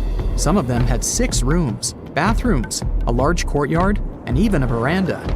Lothal also had the world's oldest known dock. It linked the city with the Sabarmati River and the trade route. The ancient Mayan city of Calakmul is located in southern Mexico in the tropical forest of the Tierras Bajas. From 500 CE to 800 CE, Calakmul was home to over 50,000 people. There was a central plaza surrounded by outer districts.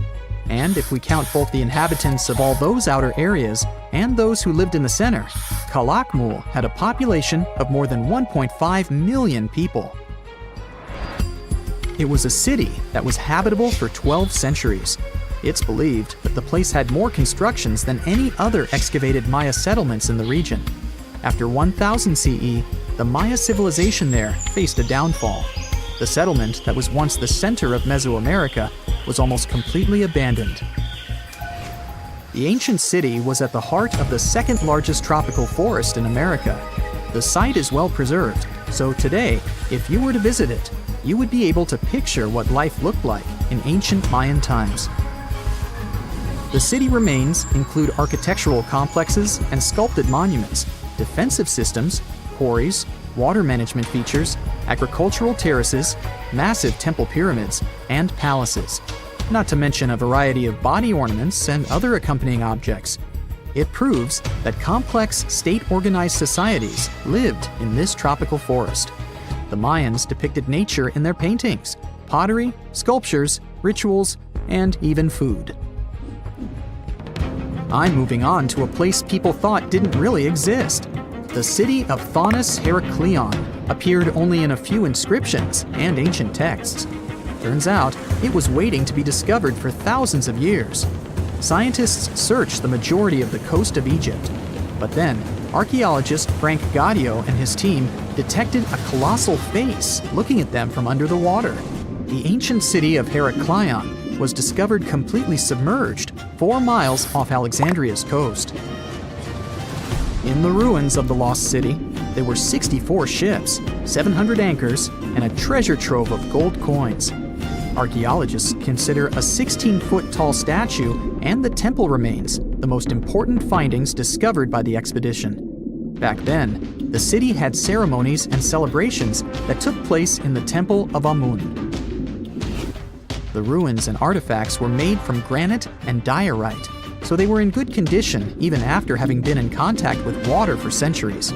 They give people a glimpse into what life was like 2,300 years ago in one of the most important trade ports of the world. The city had a network of canals. You can think of it as an ancient Egyptian Venice. The canals linked many separate harbors and anchorages. Towers, temples, houses, and other structures were also linked by bridges. Thonis Heraklion was the country's main port for international trade and the collection of taxes.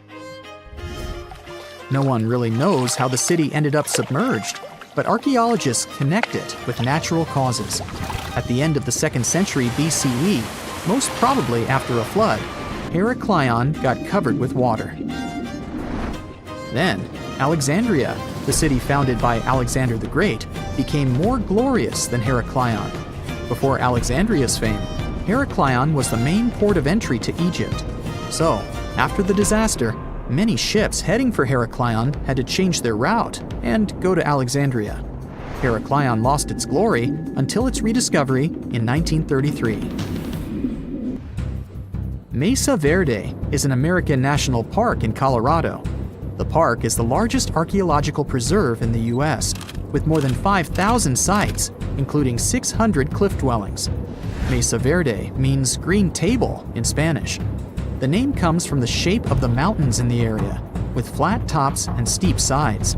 The park is an ancestral Puebloan archaeological site. Starting from 7500 BCE, a group of nomadic Paleo-Indians seasonally lived in Mesa Verde. They were hunters, gatherers, and crop farmers. They built the first pueblos in the region. By the end of the 12th century, the Mesa Verdeans began constructing massive cliff dwellings, which are now the best-known structures in the park. Have you ever watched an action-packed Hollywood film where an airplane gets a hole in its side and everyone starts freaking out? Stuff starts flying all over the place and people are barely staying in their seats. Well, in real life, a small hole in the plane's body isn't going to cause that much drama. However, I have an incredible story to tell you about a pilot who actually managed to land a plane with half of its roof missing. Can you believe it? Make sure your seatbelt is fastened because this one is going to be a wild ride. On April 28, 1988, a Boeing 737 owned by Aloha Airlines took off from Hilo International Airport en route to Honolulu. Before this flight, the plane had already flown 3 short trips from Honolulu to Hilo, Maui, and Kauai. Everything was chill that day, and the weather was nice and calm. It looked like smooth sailing all the way. The captain of the flight was Robert Schornsteimer, and the co-pilot was Madeline Tompkins, both experienced pilots with thousands of flight hours in the Boeing 737. Bright and early that morning, before taking off from Honolulu, Madeline did the regular pre-flight inspection and said that everything was good to go. At 11 a.m., they took off from Honolulu and went to Maui, then Hilo. When they got to Hilo, they didn't leave the cockpit or check the plane from the outside. It wasn't a requirement, so why bother? At 1:25 p.m., the plane took off for the final leg of the round trip, with 95 people on board. 89 passengers, 2 pilots, 3 flight attendants, and an FAA traffic controller who sat in the observer seat in the cockpit. The plane had taken off like normal and reached its cruising altitude of 24,000 feet without any hiccups. But then, 26 miles from Kahului, things went totally haywire. The pilots heard a loud whooshing sound, followed by a crack, and then a rush of wind that was so loud it was deafening. Turns out, a small section of the roof on the left side had come loose, causing the plane to decompress explosively. And to make matters even worse, the decompression caused a chain reaction that led to a huge chunk of the plane's roof ripping off completely. That missing part was a massive 18.5 feet long and was part of the skin that covered the plane from the cockpit all the way back to the forewing area. The pilots didn't have a clue what was going on when the disaster struck. The first officer, who was the one in charge of the plane at that time, suddenly felt her head snap back, and then she saw a bunch of gray insulation and debris flying around the cockpit like it was a tornado. Meanwhile, the captain took a look around and was shocked to see that the cockpit door was nowhere to be seen, and instead of the first-class ceiling, he was staring straight up at the sky. The plane started to tilt from side to side, making it challenging to keep it under control. The crew in the cockpit quickly put on their oxygen masks, and the captain took over control of the plane. He then initiated an emergency descent towards the nearest airport on Maui Island. Luckily, all the passengers were seated, and most of them had their seatbelts fastened since the seatbelt sign was still on. Unfortunately, the 3 flight attendants were caught off guard. One of them was near the hole and was pulled out of the plane. The other 2 were thrown to the floor, with one of them hitting her head hard and losing consciousness. The 3rd attendant tried to help the passengers and keep them calm. At the same time, the pilots were desperately trying to let air traffic control know that they were in trouble. But there were communication problems even between themselves due to the loud noise and the fact that they were wearing oxygen masks. They had to resort to hand signals to understand each other. Moreover, they were unsure whether their messages were being heard by ATC. The plane's controls were not responding properly, which made the captain's job of flying the plane even harder. The first officer was doing her best to assist the captain and communicate with the tower. It was only after the plane descended to an altitude of 14,000 feet that the controller finally received their distress call and immediately started making arrangements for an emergency landing. The control tower wasn't prepared for a situation like this, though. In fact, the tower had to call 911, just like any other regular person would do in case of an emergency. The problem was that the controller didn't understand the severity of the situation, and they didn't realize that the passengers and crew members would need medical help. This was because the crew had only reported a rapid decompression and hadn't explained the entire situation in detail. The plane was in a very bad mess, but the captain was doing everything he could to safely land the plane. As they descended towards the airport, the captain commanded the first officer to lower the landing gear, but the indicator light didn't turn on. The plane also had an issue with the left engine, which failed as they approached the runway. Despite these problems, the captain used the reverse thrust of the working engine to try and land the plane. It was a difficult and dangerous task, but they managed to land the plane safely on the runway. The passengers and crew members were then evacuated from the plane. It was a miracle that everyone survived. However, 65 people were injured. They had been hit by debris and pieces of the plane's body that were flying around. Unfortunately, the ground staff wasn't aware of the severity of the situation and didn't have enough resources to provide immediate medical assistance to the injured passengers. The first ambulance arrived 7 minutes after the plane landed, which wasn't an ideal scenario. Furthermore, there were only 2 ambulances on the entire island, which couldn't accommodate all the injured people. As a result, tour vans were used to transport the passengers to the hospital. Fortunately, 2 drivers who were former paramedics provided immediate first aid to the injured right on the runway. Meanwhile, the airport mechanics and office staff took the vans to the hospital, which was located 3 miles away. Despite the chaotic and stressful circumstances, only 8 people suffered severe injuries, but they all later made a full recovery.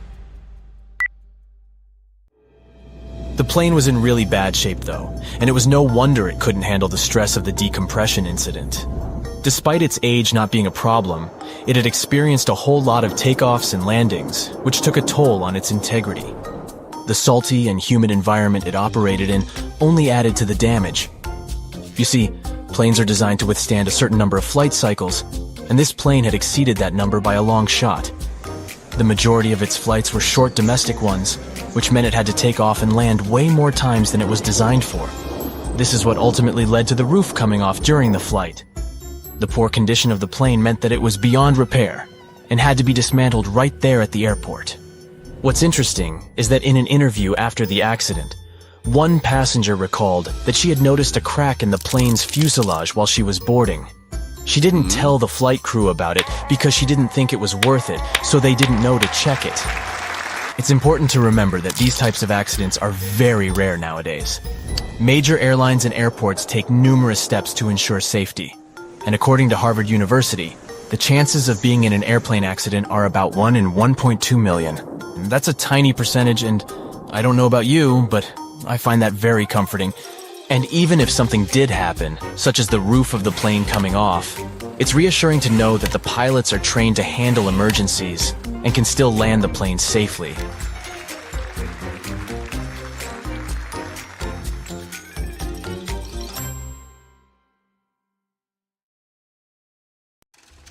Guess what?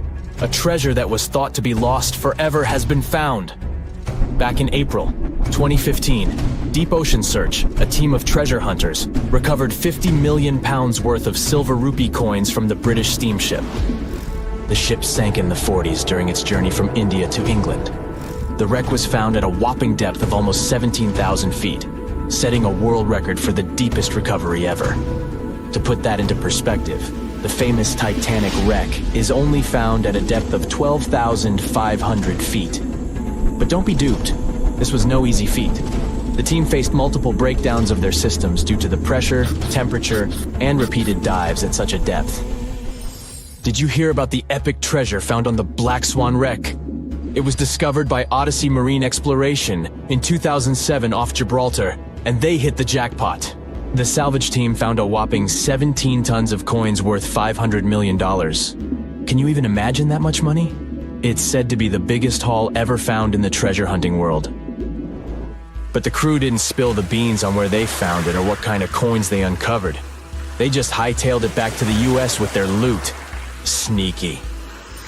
An old man in the Dominican Republic was selling a coin that ended up being the oldest coin ever minted in the New World. And that's just the start of the craziest shipwreck story ever. The team at Deep Blue Marine used some fancy sonar to search the area where the coin was found, and they stumbled upon parts of a wrecked ship. They also found jade statues, ancient Mayan bling, and gold coins from way back in 1535. Like, one set of 4 coins alone is worth a cool $1 million. The crew got to keep half of their booty while the Dominican Republic authorities snagged the rest. It's believed the ship sank during a gnarly hurricane just a few years after Columbus discovered the New World. No other shipwreck has ever turned up such ancient artifacts. We all heard about the Titanic, the OG shipwreck, known for its epic tragedy when it hit an iceberg in 1912. But what's even crazier is that $300 million worth of diamonds went down with it. Like, can you imagine? American and French researchers who found the ship auctioned off nearly 6,000 items recovered from the wreck. We're talking diamond bracelets, fancy dishes, and even a postcard a passenger wrote to their parents. Treasures from the Titanic are still popping up for auction. Like, some deck chairs from the first-class promenade deck were auctioned off for 85,000 pounds. They're too delicate to sit on now, but still a crazy piece of history. The Schmidts, a family of treasure hunters, just stumbled upon over $1 million worth of gold artifacts in shallow waters only 30 miles north of West Palm Beach. And get this, one of the coins was even meant for the King of Spain. These treasures were part of the 1715 treasure fleet that sank 300 years ago due to a massive hurricane after leaving Havana, Cuba. Can you believe it was only 15 feet deep in the water? They found 51 gold coins and 40 feet of ornate gold chain. Talk about hitting the jackpot. Brent Brisbane, the owner of 1715 Fleet Queen's Jewels, LLC, said those finds were important not just for their monetary value, but their historical importance. But there's more. The ship was recovered over 50 years ago, and divers have only found about $50 million worth of treasure. It's believed that there's still over $400 million worth of treasure hiding below the sea. The ultimate party of exploration just got a little more exciting. We're talking about Vasco da Gama's Esmeralda, the oldest shipwreck from Europe's age of exploration, baby. This bad boy was wrecked in a gnarly storm back in 1503 along the India route from Europe and the Arabian Sea. But wait, it gets better. The wreck was actually found way back in 1998, but it took almost 2 decades to excavate it. And guess what? They found rare coins, a ship bell, and other cool artifacts that confirm the identity of the ship. And the treasures are still being uncovered. Just last year in 2017, they discovered a unique navigational tool called an astrolabe at the wreck. How cool is that? A bunch of Indonesian fishermen found a super old ship from the 9th century off Belitung Island in 1998. It proved that trading between China and the Middle East was totally a thing back then thanks to the Maritime Silk Route. The wreck is so cool that it's also known as the Tang Treasure because it's the biggest collection of Chinese Tang Dynasty artifacts ever found in one spot. But there's some serious drama going down over an exhibition of these priceless treasures.